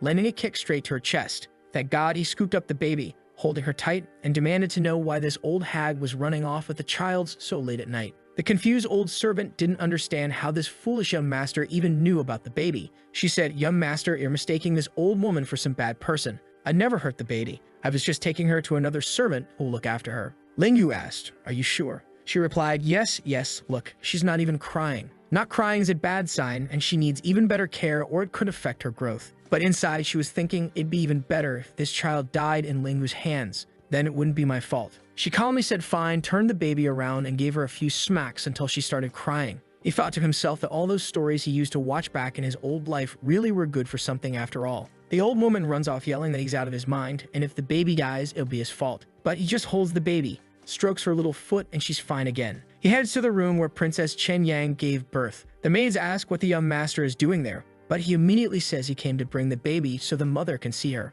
The maids whisper to each other, wondering if he's lost it. Doesn't he know the poor woman's child died and she's in mourning? He ignores them and walks straight in, telling them not to block his path. He approaches the princess while Gang asks what he's doing there. He hands the bag of meat to her, and oh boy, what a mom. Lord, have mercy. Everyone thought the child was dead. Gang even says, "Don't worry, if she died, we can just make another one." Sure, makes sense, but our boy says the child isn't dead. Gang tells him to stop talking nonsense. His wife is devastated enough already. Chime orders him to explain exactly what's going on. The protagonist can't believe how clueless she is. The middle wife of unknown origin insists the child died, and if you just accept that, you're an idiot. Probably the pregnancy fried her brain, he thinks. But Chen Yang hears everything. She decides to take a look at the baby, and good lord, the baby's alive, perfectly healthy. She bursts into tears, overjoyed. Gang doesn't understand what's going on. The middle wife clearly said the baby stopped breathing. Chen Yang says that if she said that something suspicious is going on, she's clearly a suspect now. From a distance, the protagonist thinks, finally, they noticed. Now they actually have a chance. Gang goes to take the baby, but Chen Yang smacks him in the chest, saying that while she was weak before him, that's over now. He, as the father, was tricked just like the rest of them, and he has no right to get close to this child anymore. Oh boy, here we go. Things just got heated. Gang stares at our boy, who pretends he didn't see anything. Gang eventually just nods and says, fine, he'll do as she asks. He'll leave and give her space to recover since she must be agitated and weak right now. He leaves with a strange look on his face, clearly wondering why that woman wouldn't just let it go. In Gang's study, he writes a report saying Ling Hu Hang interfered with the plan and ruined it, and now Chen Yang even knows about him. He ties the letter to a pigeon, which flies away. The message is delivered to someone in another room, a person with many rings on their fingers, who says they'll have to find another solution. Meanwhile, the protagonist walks up to the mother and says, I'm heading out. But as he leaves, he glances back. Yep, that baby's got plenty to eat. Naughty kid. This guy's one of us, folks. Out on the street, he wonders who's around.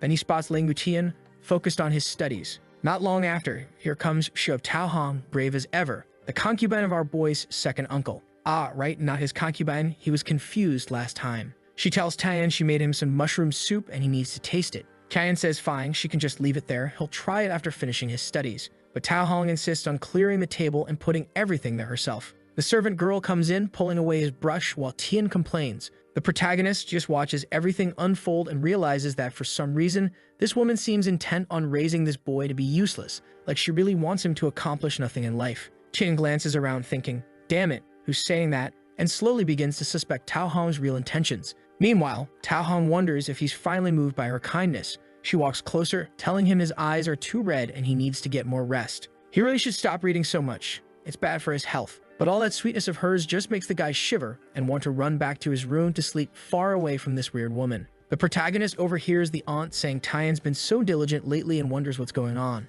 Our boy, curious as ever, pipes up, yeah, I want to know too. Why have you been working so hard, huh? Tell us. Shannon says he dreamed about the immortals who told him he would be only son of his father in this life. But because he listened to Tao Hong's advice, spent his days drinking, having fun, fooling around, he ended up ruined, killed. His family went bankrupt. Everyone died. The aunt, shocked, covers her face and says, no child, I was just worried about your health. Never that. Suddenly she turns, calls Chumlin, and tells her to pack everything up. They're leaving. Shin walks over and asks our boy what he thought. The protagonist congratulates him, saying the kid has really grown up, but we still can't figure out how this brat knows he's there. A few days later, the little system finally shows up. Our boy immediately says, "About time, man, you took forever." In the meantime, Ming has already introduced the idea of modern clothing and started opening his first businesses. Something's off here. Our protagonist tries to figure out who the real villain is since he hasn't done anything yet. But then someone approaches from behind, calling him young Master Hang. Oh boy, it's the strong one, the princess with the endless storage. He wants to know why Princess Qin Yang is dressed like that. She answers that if it weren't for him, she and her son would have been separated that night. She came to thank him personally. But he puts a hand on her shoulder and asks why she's acting so formal. They're family, not strangers. And then he thinks to himself, this Princess Qin Yang is probably one of the 3 most beautiful women in the country, maybe even #1. My third uncle is an idiot for ignoring someone like her just to keep that other woman around. He expected her to be shocked at his thoughts, but instead she's more interested in who this other woman is. The protagonist asks if the princess is okay because she's trembling. Qin Yang finally realizes why the middle wife wanted to take her baby away. That bastard gang was planning to separate mother and child to force her into all this drama. The protagonist thinks about telling her everything but hesitates. Man, my uncle is still working on that plan to cure her illness and kick her out of the family. If I say anything now, it'll break her heart. Of course, Qin Yang starts crying. She says young Hang has been so kind to her and her child. She's not ungrateful. One day she'll repay him when she can. She turns to leave and he's left standing there wondering if he said something wrong. Why did she just walk out like that? Meanwhile, the comments are all saying this protagonist clearly wants to share a little milk time with the baby. But we're back at the Linghu mansion now and the fierce one arrives. She calls Shou Kui and asks if she remembers what she told her that night. Shou Kui says yes, she'll keep an eye on that bastard gang, find out who that lady is that's hanging around him, and report back. Qin Yang says she's heading to the palace, but something feels off. Maybe that lady is actually the one behind everything. Then the scene shifts to the Imperial Palace Hall, where someone puts a flower in the hair of a woman with black hair. Good lord, I think I know where this is going. The woman says the princess has beautiful eyes far prettier than any ornament on her head.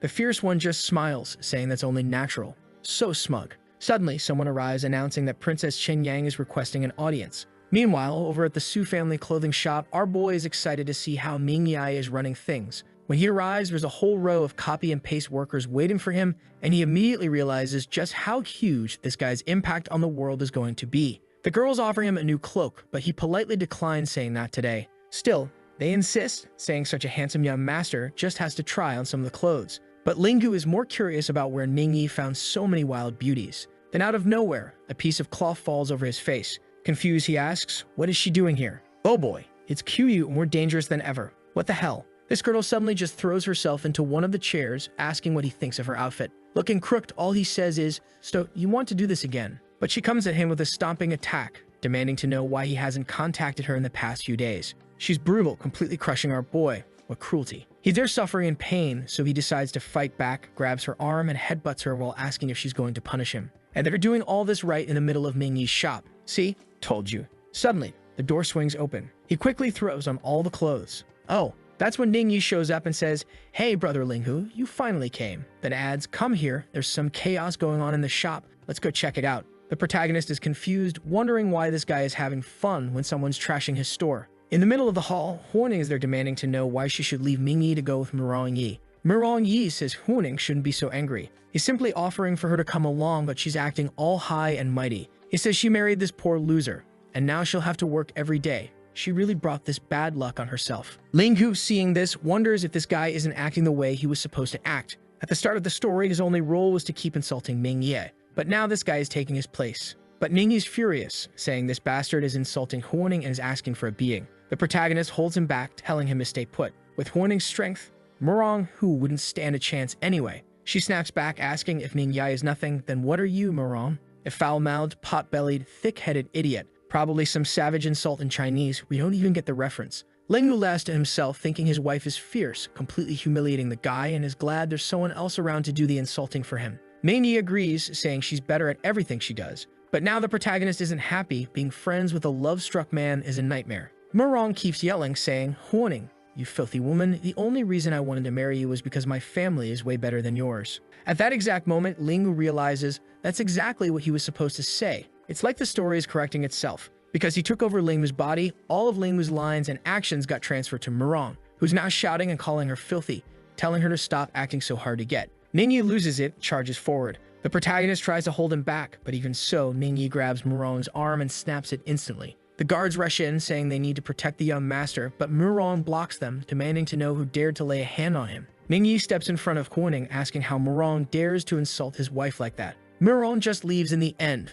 Thought he was going to do something, but nope, only warning them to be ready. People nearby start whispering that Master Linghu just shot himself in the foot. Once again, another scene playing out exactly like the original story. So the obvious happens. Since he's allied with Ningyi, the villain now is Murong. Or maybe, could it be someone else? Just thinking about who the real villain might be and how many possibilities there are feels strange. Right then, Huyu bumps into him and he asks what she's doing there. She asks, hey, don't you think Mingyai is kind of weird? This shop he opened is full of modern clothes and his fighting techniques look way too futuristic. The protagonist, a little awkward, asks, you didn't notice anything else strange? She replies, maybe, but what she's noticed is that this guy really protects his wife, unlike a certain someone. Linghu apologizes and says, that's just how I am. Unfortunately, I don't know how to be a gentle guy, only a wild one. She snaps at him to stop with the dirty jokes and leaves, saying she's too tired to argue with him. But the protagonist starts thinking. Even though Mingyai is also a transmigrator from modern times, he's still a character from a book created by the author. He himself, on the other hand, came from outside the novel. He didn't exist here before. But Kuyo, she's different. Why did she transmigrate into this world? She must have some kind of purpose. At noon, our boy glances at the door, sees no one's around, grabs Kuyu, and drags her into the room. She says they look like criminals sneaking around, while he tells her to stay quiet. Meanwhile, his mother is saying that her son is really capable. He's managed to get involved with the Mao family, without even needing help from the Su family. But then his father drops a huge plot twist. Apparently, the Mao family, Kuyu's family, is a military family connected to a general who supports the second prince. Right now, though, the one holding power over the throne is the first prince, and if he finds out about this, it could cause trouble. Even the protagonist is stunned at this point. His mother says, relax, fool. The prince is benevolent. He'll understand. But the protagonist just thinks that women can be way too naive sometimes. His mother insists that they have to take advantage of the fact that the third princess is now in good health. He replies that speaking of her, their third brother isn't exactly a good person. At that moment, Shokui arrives to deliver news to the wet nurse. She went to visit the House of Gang's mistress. Now the wet nurse is staggering, nearly collapsing, but she grabs Shokui's hand and tells her to speak. She'll deal with this. She explains that apparently the other woman gave birth to a daughter around the same time she did. Because Gang was present at the wet nurse's birth, but not the other woman's, the mistress is furious. Gang has promised that the marriage between him and Chen Yang won't last much longer. Soon, he'll leave Chen Yang and be with the other woman instead. The poor woman cries, realizing that if he's making plans like this, it's almost as if he already knows she's going to die. Now she understands that if the baby had died, she really would have been crushed and become an easy target. And worst of all of this was planned by her own husband. She also realizes that none of this happened because Linghu exposed all of Gang's plans. She swears she'll remember his kindness. But she's not the only one. Kuyu is also thinking about showing some kindness. Today, though, she's mad. She says if he won't say anything, she's leaving. She's angry because she thought she was being called out for a heated midday duel, but instead she's just disappointed. This girl's a real firecracker. The protagonist then says, I have something to ask you.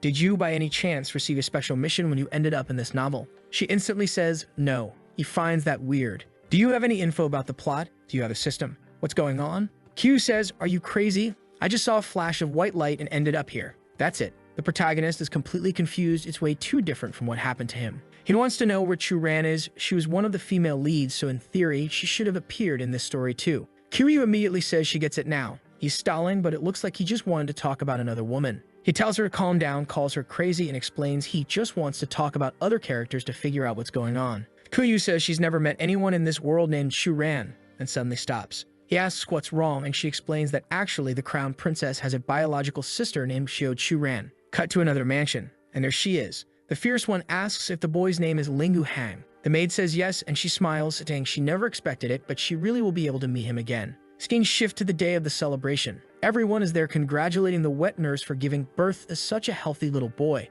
The protagonist's mother comes over. Congratulations, princess, may many good visitors come to see you. Then she steps closer and asks the obvious question. Where's the father of this kid? Kin Yang says she doesn't care about him. He can die or do whatever he wants. A little later, as everyone is talking about how the sun will be setting soon, Gang suddenly shows up all casual. Hey, everyone, I'm here. Let me sit next to my beloved wife and this daughter I obviously want in this world. Kenyan asks, why were you late and unprepared to be here on time? Awkwardly, he says he was prepared. He even brought an incredible gift for his daughter. But she just glares at him and asks if he really thinks a piece of silver is more valuable than his presence at his daughter's side. Apparently, This moment is supposed to decide the child's future. Gang replies that a future made of gold would be too much for a woman to give, so silver is the best option. She throws it to the ground, saying it's ridiculous. He doesn't think his daughter is worth gold. Everyone gasps, staring. Whoa, she just threw it on the ground. Gang panics. Woman, what are you doing? You're drawing attention to us. He says he'll buy another one, but she says it's meaningless. If he didn't buy gold in the first place, nothing else matters.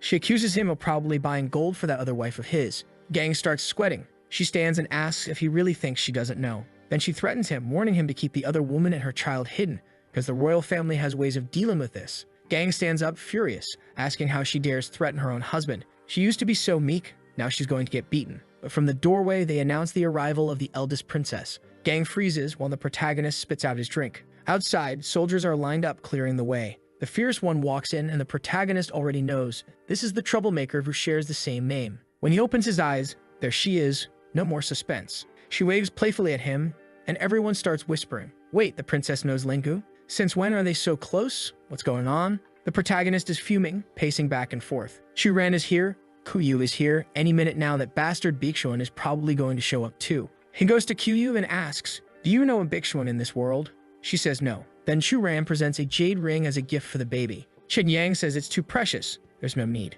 Churan replies that it's to wish the child a bright future. Everyone starts talking, amazed. Wow, the little girl is being blessed by the great princess. Her future is really bright. Gang slams the door and storms out, shouting that his Dan wife is making him look like a fool in front of everyone. He sends out a bird while swearing, my beautiful daughter, when you grow up, everything they've stolen from you, I'll give it all back. If that bird made it, it was supposed to warn the other woman, but the bird gets shot down. Damn, Xiao Kui grabs the message. She runs straight to Chen Yang, telling her that Gang was trying to contact the second prince. Meanwhile, Churan is glowing, and all the simps are gathered around her. Everyone's saying, Princess, you never come out in public, but you're amazing. The protagonist stands nearby thinking this is unbelievable. Churan was really here, actually this world's princess. Now it makes sense, that's why his system hasn't been showing up. It must know it's caused complete chaos and that this story is a total mess. Even though the Lingyu family won't be destroyed by the Su family anymore, their fate is still doomed. They'll end up destroyed anyway by their own incompetence. That's because they'll ally with the crown prince, who's going to get completely wiped out by the second prince, dragging the entire family down with him. The eldest princess is one of the crown prince's supporters, and now the protagonist doesn't even want to get close to her. Eldest princess equals crown prince equals everyone starving and his family collapsing. And then, oh, they changed the speech bubbles. Everyone hears his thoughts. The whole room is shocked. The protagonist just sits there thinking, what do? I don't want to die. How am I supposed to stop this? Maybe if lightning struck the second prince's head, that would be the best solution. But no, that'd be absurd. What about starting a rebellion? They just need to make sure the second prince dies first, then nobody would harm the Lingyu family. Wait, everyone must be hearing this. Yuna's parents are staring at him. They're asking, Lingyu boy, what the hell are you thinking? He just covers his face and mutters, if the second prince dies, everything's solved. Better than starting a rebellion. His parents exchange looks. Our son's gone crazy. Later that night, everyone waves goodbye to the princess as she leaves in her carriage, while our boy heads to his room thinking that tomorrow he'll figure out how to deal with all of this. But when he lifts the pillow, look who's waiting for him. It's the fierce one. He blurts out, you crazy woman, weren't you supposed to be in the carriage? She says, yes, but I just slipped out, climbed the wall, and here I am. Lingyu's getting suspicious now. He asks if she can hear his thoughts too. She asks if he means the ones in his head, and right then he realizes she can hear him. She confirms it. She knows everything about the rebellion he's planning and about killing the second prince. He crosses his arms and says he isn't a bad person. He just wants to survive. This story is brutal. She replies that he's an idiot, coming up with all these schemes but forgetting about her. Right now, she's the eldest princess. If the crown prince is going to be destroyed by the second, obviously she'll be dragged down too. So why not join forces? Lingyu thinks to himself, girl, I know that's a good idea, but your life is full of drama and it'll just bring disaster my way. But of course, she hears that, stands up, and says he can think whatever he wants. She offered casually, but you better not forget that she's the eldest princess. If she speaks to the emperor, she could force a marriage anytime she wants. Our boy is crushed under that truth, throws the bottle aside, and tells her to think twice about this. They should step back and look at this situation logically. First off, their relationship is just that of characters in a story. They don't even really know each other. So why is she talking about marriage? Besides, they don't have to get married. They could just be friends. But suddenly, something falls into his hand. Churan was crying. He's completely confused. Why are you crying? Stop crying, I was just kidding. Actually, yeah, we really could help each other out, right? That would be amazing. And it's not like I don't want to marry you because of you. It's just that you're ranked higher than my uncles. It would be weird for me to marry someone above them. The whole family hierarchy would get messy. He keeps trying to come up with excuse after excuse, but Chu Ran just says it's fine. He can do whatever he wants. She's leaving and will tell her father that he plans to revolt and kill the second prince. Tomorrow, the entire Lingyu family, including him, will be executed. She might not have hard evidence, but her father loves and trusts her, so she's sure his family won't be spared. Her tears are because she was heartbroken knowing everyone here was about to die. The protagonist just stands there, lost. Then suddenly he grabs her and says he's changed his mind. Marriage sounds amazing. He's a young man full of energy, so why not get married right now? And she, full of energy herself, grabs him by the waist and says he needs more motivation. Inside, the protagonist thinks, Chu Ran, you can hear me, right? I don't even know what to say out loud, so I'll just think what's in my heart and let you hear it. I already belong to QU. And in this world, she's the granddaughter of General Mao Shun. I met her way before I met you. I already have a relationship with her, and yeah, we've already done that, so maybe we should keep a bit of distance. Chu Ran slaps him across the face. Our boy is almost crying. She shouts, you bastard, do you think this is some kind of reward? This is a punishment. You don't get a choice. What the hell? The protagonist is being thrown to the wolves. He stammers, asking what she means by punishment. Chu Ran says, don't forget, the Mao family is connected to the second prince. That makes you a traitor too, and that's why you'd have to be punished. Damn, this girl is ruthless. Look at this, people, it's gone full Dragon Ball Z mode now. Fights and Dragon Balls on the line. This poor guy, good luck surviving this. She pulls him into a spider-like hold. He's trapped. No way out. And then she says he's not even fast or strong enough to handle her. Wow, humiliating him in the middle of the fight. Are you gonna just take that, protagonist? This is insane. It's like the fight with Frieza took countless chapters and action scenes. And now we're already on the next day. Our protagonist, being an honest guy, even picked up her armor afterward and returned it to her. She thanks him, saying that if she'd known he'd be this obedient after a fight, she would have fought him sooner. She leaves the room saying there's no need to escort her, he's already served his purpose. Our poor boy, all beaten up, just thanks her for the company. She starts walking away, but turns back and tells him to get ready. What they didn't win before must be won now, and she'll be waiting patiently for him to marry her. And the worst part? When she jumped over the wall last night, the entire family happened to be standing on the bridge for some random reason and saw everything. His father already suspects something big is coming. Meanwhile, his mother is losing it. Why did the princess come out of my son's room? The father wonders, could it be those mysterious words everyone heard that caused this? The aunt agrees, and now everyone's looking at each other, asking if they heard it too. Did you hear it too? The mother relaxes a bit, saying, thank goodness. I thought I'd gone crazy. I was hearing his voice without him even opening his mouth. That's when the father says he noticed something strange. When their third brother, Gang, is nearby, he doesn't react to Lingu's thoughts. It's like he can't hear them at all. The father then pauses to think. Young Lingu really is a good kid. Every thought he has is about helping the Lingu family. They just have to remember what happened when that whole incident with Mingyi went down. Instead of getting upset and accusing Mingyi of stealing his childhood fiancé, he simply accepted it and even supported him. That way, the Lingu family managed to avoid a huge disaster. On the other hand, the third brother is still ambitious and keeps scheming to bring the family down. Maybe the ones who don't want what's best for the Lingu family are the very people who can't hear his thoughts. Damn, everyone in this world is getting way too sharp, smarter by the minute. Shang agrees that it makes sense, but says they'll need to test it first. Now they're fully determined to do it. Meanwhile, somewhere else, a messenger bird arrives and someone discovers that the eldest princess stayed at the Linghu mansion, and that she knows Linghu Han. Could it be Bixuan? Right then, the door opens and it's the second prince, Xiao Chang's. He says, Master Bixuan, just as you predicted, the general with him really is a traitor and has been secretly siding with the crown prince. Thank you for warning me. Here comes this bastard again. Bixuan replies, I'm just a humble servant and don't deserve the credit. The fact that the second prince chose me proves how decisive and intelligent he is. The prince sits and tells him not to worry. When he takes control of the empire, Chu Ran will be given to him as a wife. And on top of that, he'll allow him to keep Kuyu as a concubine, the granddaughter of the general. Looks like Chang's already noticed Bixuan has his eye on them both. The fool drops to his knees, thanking him. Good grief, this guy really works hard for women. Bixuan, though, is thinking, this prince is an idiot, just another pawn in my game. Bixuan was sent to this world. How could I ever stay beneath anyone? I want the woman, I want the world, and I'm going to make it all mine. Next chapter, both the protagonist and Bixuan receive the imperial decree. By order of the emperor, he hasn't even started reading, and the protagonist already panicking, while Bixuan is raging inside. Obviously, now everyone knows about Chu Ran's engagement to our boy. Chang's the second prince is confused, saying it makes no sense.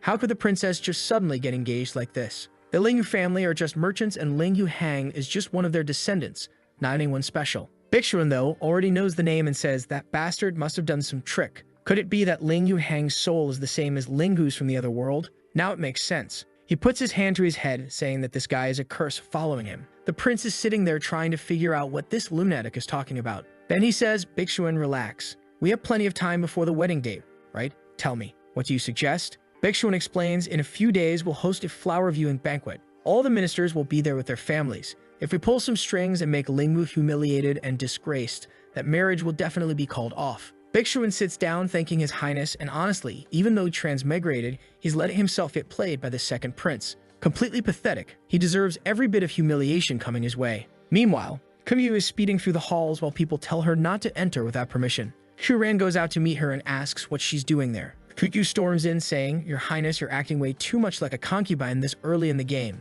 Shuran instantly realizes that this girl must be here for Lingwu too. Kukyu says they'll just have to see who he really chooses. Meanwhile, back at the protagonist's house, a father is asking, Where's the princess? Why hasn't she arrived? Someone informs him that she and the girl from the Mao family met up and are both on their way to see Lingwu. And now the whole family is in shock. Cut to our boy, completely lost, with both girls in his ear asking him who he's going to choose. Oh boy, the fight is intense. Shuran strikes first, saying, Kyu, don't forget that your family is loyal to the second prince, and you want to be with someone from the Lingwu family? There's no way they'll agree to that. But Kyu fires back, My grandfather loves me more than anything in the world. I can choose whoever I want to be with, and he'll agree instantly. Shuran grabs the protagonist and says that even so, Kyu's family is second class. She is the daughter of the great prince, and now that she has a guaranteed marriage, how could Kyu possibly compete with that? Kyu pulls back and warns her to be careful because her grandfather commands 500,000 heavy cavalry, way better than any marriage arrangement. This was about to turn into an all-out war. The protagonist is right in the middle of all this, completely overwhelmed. Then he suddenly seems to get an idea. He asks, Wait, how many troops did you just say? She hesitates and says, 500,000. He starts doing the math in his head and says, If that's the case, then I have to ask, why don't you just become the emperors of this place? At that moment, he finally understands why the second prince can even compete with the first. Kumyu says he's finally realizing how powerful the Mao family is. That's exactly why she can stand against Churan. But Churan just mocks her, saying that in every story, Kumyu is always the girl with the lower status. In the last story too, she was already connected to Linghu, but in this one, Churan has the marriage guarantee, making her the one in control. Hugh says that doesn't matter because she's the one who's had intimate contact with him, unlike Churan. But the fierce princess winks and asks if she's sure about that. The two of them are practically butting heads now while the protagonist tries to slip away, only to get metaphorically shot with an arrow as they both demand an explanation. He shouts, It was both of you who forcefully took my purity. Kiryu then grabs him and says, Don't worry, with 500,000 troops, this marriage can be cancelled and nothing will happen. Churan says she's going too far. Right then, the imperial decree arrives for both of them. The protagonist thinks, Thank goodness, something to distract them. At least I'm saved for now. But it turns out to be official invitation for the flower viewing banquet that the second prince had mentioned. 2 days later, they arrive at the event. As soon as the protagonist steps out of the carriage, his system finally shows up with a flood of notifications. He gets excited, he's missed his little buddy, but the system is blasting him with serious warnings saying there's an error, something is wrong. Suddenly, he's hit with a splitting headache, convulses, and drops to the ground like a rock. Sometime later, he wakes up in a daze lying in a bed. Churan tells him he passed out for half an hour. He has no idea what happened or where he is. She says this is her room. She brought him there because he fainted in the middle of the street. And just then, the second prince is announced. Churan asks if she should let him in, but the protagonist quickly says no. It would look insane if people saw him lying in her bed. But before they can do anything, the man himself walks in, asking where his sister is going and why she's trying to send him away when he just arrived. Meanwhile, Bixuan collapses to the floor, greeting the princess. The protagonist still doesn't realize who he's looking at, but feels that he looks strangely familiar. Cheng smiles and says, Ah, so this is why my sister's been acting so secretive. It's because you're here. Then he glances to the side. Hey, Master Bixuan, why are you kneeling there? Get up, you're fine. Bixuan thanks him while staring straight at Linghu, and at that moment, Linghu finally realizes who he is. In the very next second, he's wondering why this damn Bixuan transmigrated too. All three of the troublemakers from the other story ended up here with him, all because of a system error. And the worst part, the story he's in right now is completely messed up. He doesn't even know if he'll be resurrected if he dies this time. He also notices that even Churan seems a little unsettled. The second prince sits down, tells Bixuan to sit as well, then says, Sister, I know father loves you, even lets you choose your husband, but you can't just have this guy without a title lying in your bed out of nowhere. Everyone will say it's shameful. Churan calmly tells him not to worry, explaining that Linghu had fainted and she just brought him here to rest. The bastard laughs and tells her to relax, saying he's only worried about her. Then he says, Master Bixuan, aren't you skilled in medicine? Why don't you give Linghu a diagnosis? But right away, Churan steps in front of him and asks what Bixuan thinks he's about to do. The protagonist is a bit stunned. Is this fierce girl really going to confront him head-on? Bixuan, looking awkward, says, Miss, please allow me to diagnose Master Linghu. It would be an honor to treat someone so important. Then, almost in a whisper, he warns her, Churan, this is the ancient era. A woman who hides her man like this will end up locked in a pipin. Yeah, probably another weird old saying. She's still confused while Linghu thanks him but says he's fine. Still, he wants to know what illness he might have. Inside, though, he's thinking that Bixuan's going to get what's coming to him. He's been through enough stories to know. Linghu then asks, Churan, what do you think would happen if Bixuan tried to treat me and failed? She replies that would be very dangerous. Claiming you can cure anything but failing to treat someone connected to the imperial family could land you in prison. Then she asks her brother, who exactly is this man next to you called Bixuan? I've never heard of him, and now you've brought him here with an official title. The prince simply says that Jing Bixuan is his advisor. Meanwhile, the protagonist swallows a pill, a reward from a previous story in the Wulong continent. It contains a high level of magical poison that cannot be detoxified in just any world. When he reaches a point of no hope, he plans to take the antidote and see what happens. Churan then reminds her brother that the only men allowed to walk around this part of the palace are eunuchs, unless they have special permission. She asks, almost teasingly, is this Bixuan a eunuch? Her brother can't figure out why she's being so stubborn today and excuses himself, saying he'll go speak with the emperor, but they should treat Linghu before he gets worse. Right then, the protagonist coughs up blood, splattering it all over the carpet. Even the prince is shocked. He didn't think the kid was this bad off. Churan rushes to him.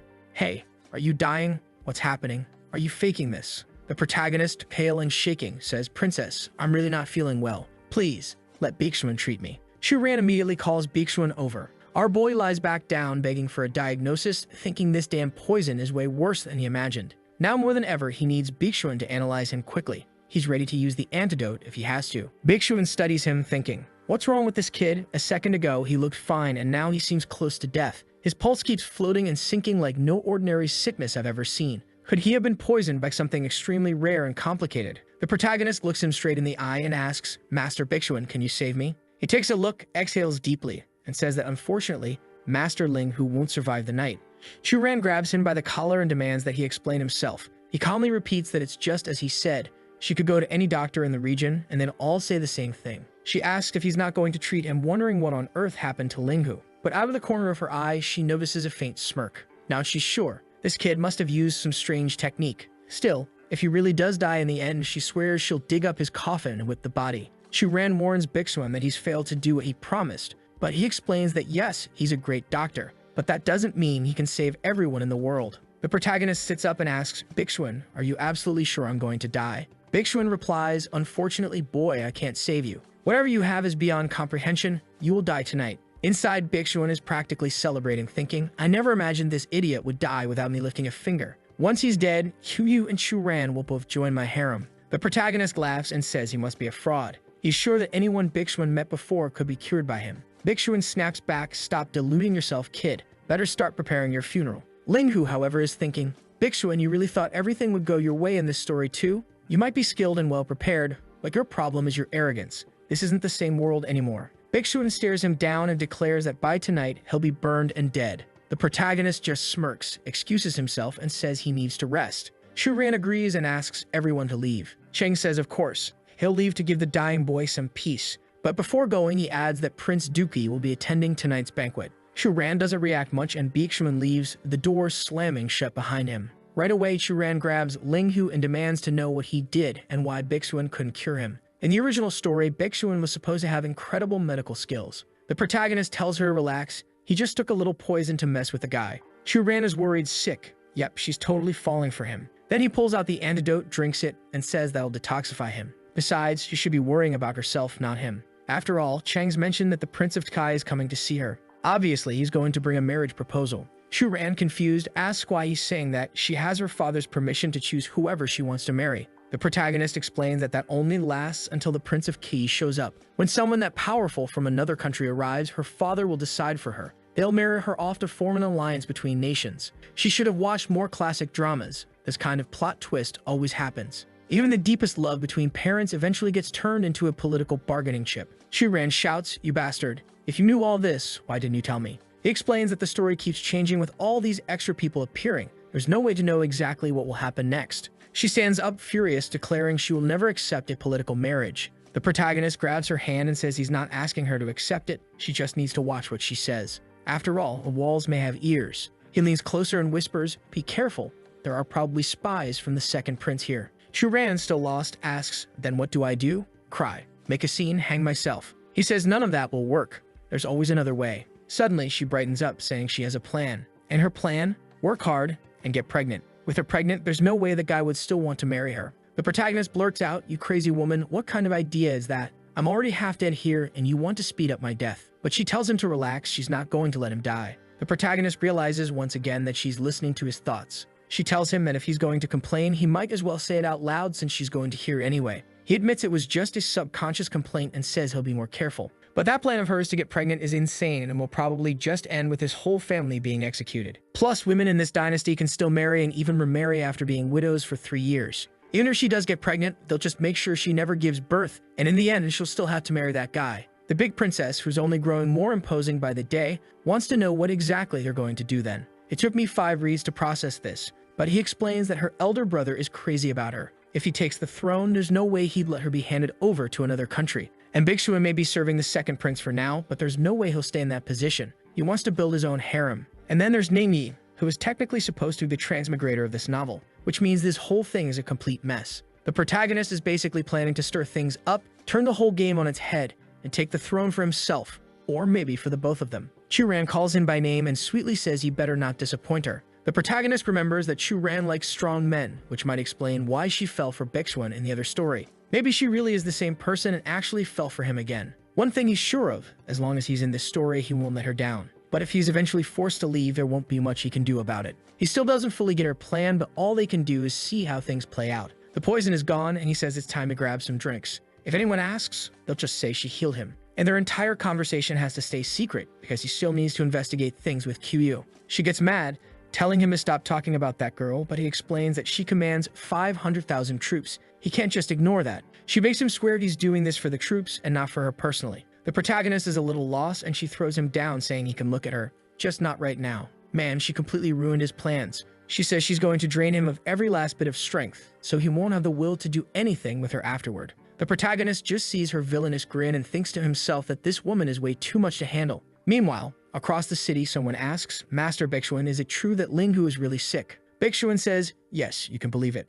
But then he hesitates for a moment, because that kid, even while sick, looked way too confident. Could he have misdiagnosed him, or is there something more going on? He turns to the prince and says, "I don't know. I feel like something's wrong. Linghu is extremely cunning. This has to be a gamble. He must have some plan." Chang's laughs and asks, "So what are you going to do about it?" Bigsuan replies that even if Linghu says he's going to survive, he'll personally make sure the boy is dead within 3 days. Chang's asks what exactly he means by that, and Bigsuan says just that. The trash needs to be killed. Chang's laughs again and says, "Fine, have it your way. Good luck with that." But there was a little servant nearby who heard every word. After our boy has all his strength drained by the demon princess, she tells him not to pretend he doesn't know her now, not after everything that just happened. He snaps back that she should stop throwing the blame on him. She's the one who started all of this. She already knows by now that he's not the same Linghu from the other story who used to like her. But this fierce girl doesn't stop. She says that no matter the dimension, he's still going to belong to her. The protagonist replies, "Fine then. If you want to try to win me over, good luck, but I'm not going to be anyone's dog." She says he can talk tough all he wants, but she knows he finds her attractive.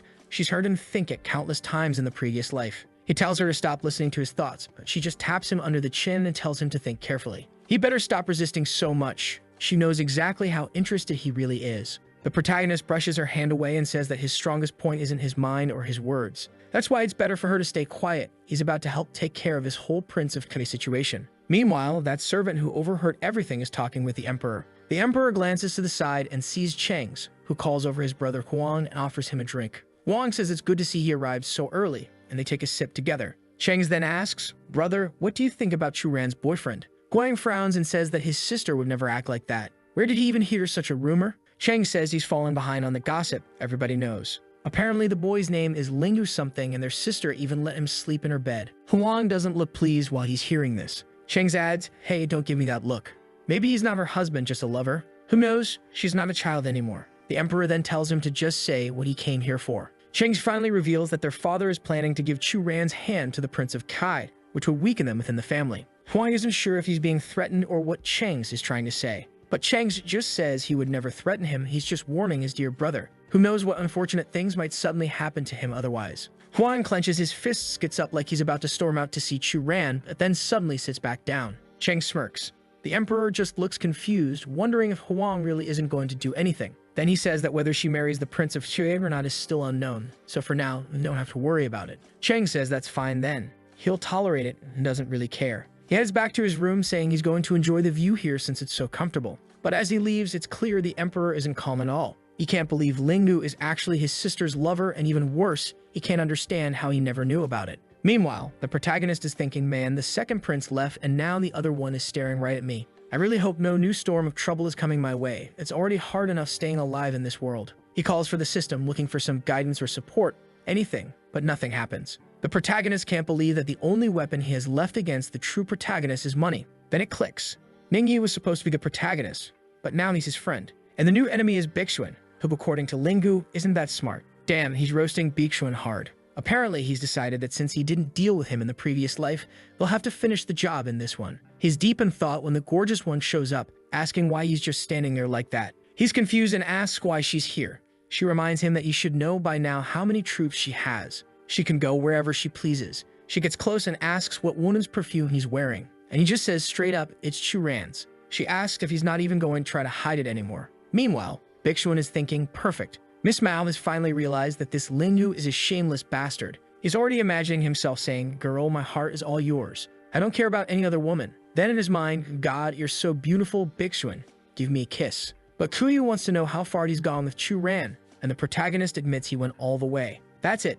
Kuyu bursts into tears, totally shaken. She says she can't believe he chose the wife who hates him. The protagonist replies that Chu Ran is a princess and he's just a merchant. She could have his head cut off at any time. He has no choice but to obey. Kuyu asks if everything was forced and not voluntary. He's about to say yes, but also asks why the two of them are so obsessed with him. Sure, they're in the same story, but who knows if they'll even see each other again in another story or if they'll still exist together at all. So why do they want him so badly? Kuyu says there's nothing wrong with liking him. And where's all that energy he used to have? Just because his little system broke and he doesn't know what's going to happen in the future, that doesn't mean he can just shut down like this. No matter what happens, she says he's responsible for her. The protagonist warns her that love is nothing but trouble. Women only slow down the speed of his sword. She doesn't really get what he means, but he just hands her a cup and says that he's already told her he won't take responsibility for anyone. In this world, he's living as someone who could be killed at any moment. Does she even know what it means to be cannon fodder? She says yes, she watches Netflix. He says that's exactly why he refuses to be responsible for her.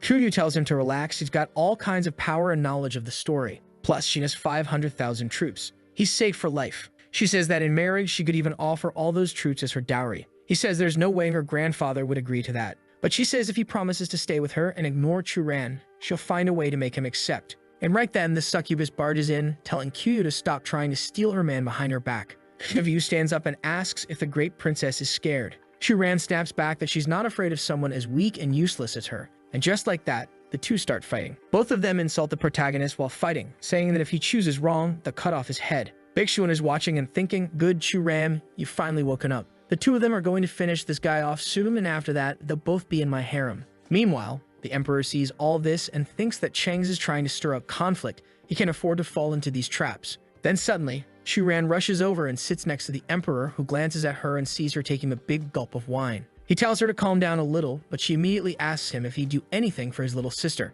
He says yes, he promised their mother that she comes before everything else. She smiles and says perfect, and she asks him to become emperor as soon as possible. He agrees at first, but suddenly freezes. I thought he was already the emperor, but I guess he's just first in line for the throne. Before he can recover, Churan tells him not to get so flustered. She's only asking something simple. Why doesn't he want to do it? He looks over his shoulder and is just glad their father isn't here to hear this, saying, have you forgotten father is the one on the throne? You can't say things like that. But Churan replies, father wants to marry me off to some man from a foreign country and separate us. We'll never see each other again. When I'm alone in that distant land in the hands of strangers, what will you be able to do? The emperor hesitates, saying, you're right, that's not fair. Churan presses on, saying she's not asking him to make a decision right now. She just wants him to convince their father to give up on this marriage plan. That would be best for everyone. Watching from a distance, Cheng's notices that the emperor looks a bit uneasy while Churan stays calm. Something strange is definitely going on. Right away, he says, hey Bixuan, you idiot. Those two are hiding something.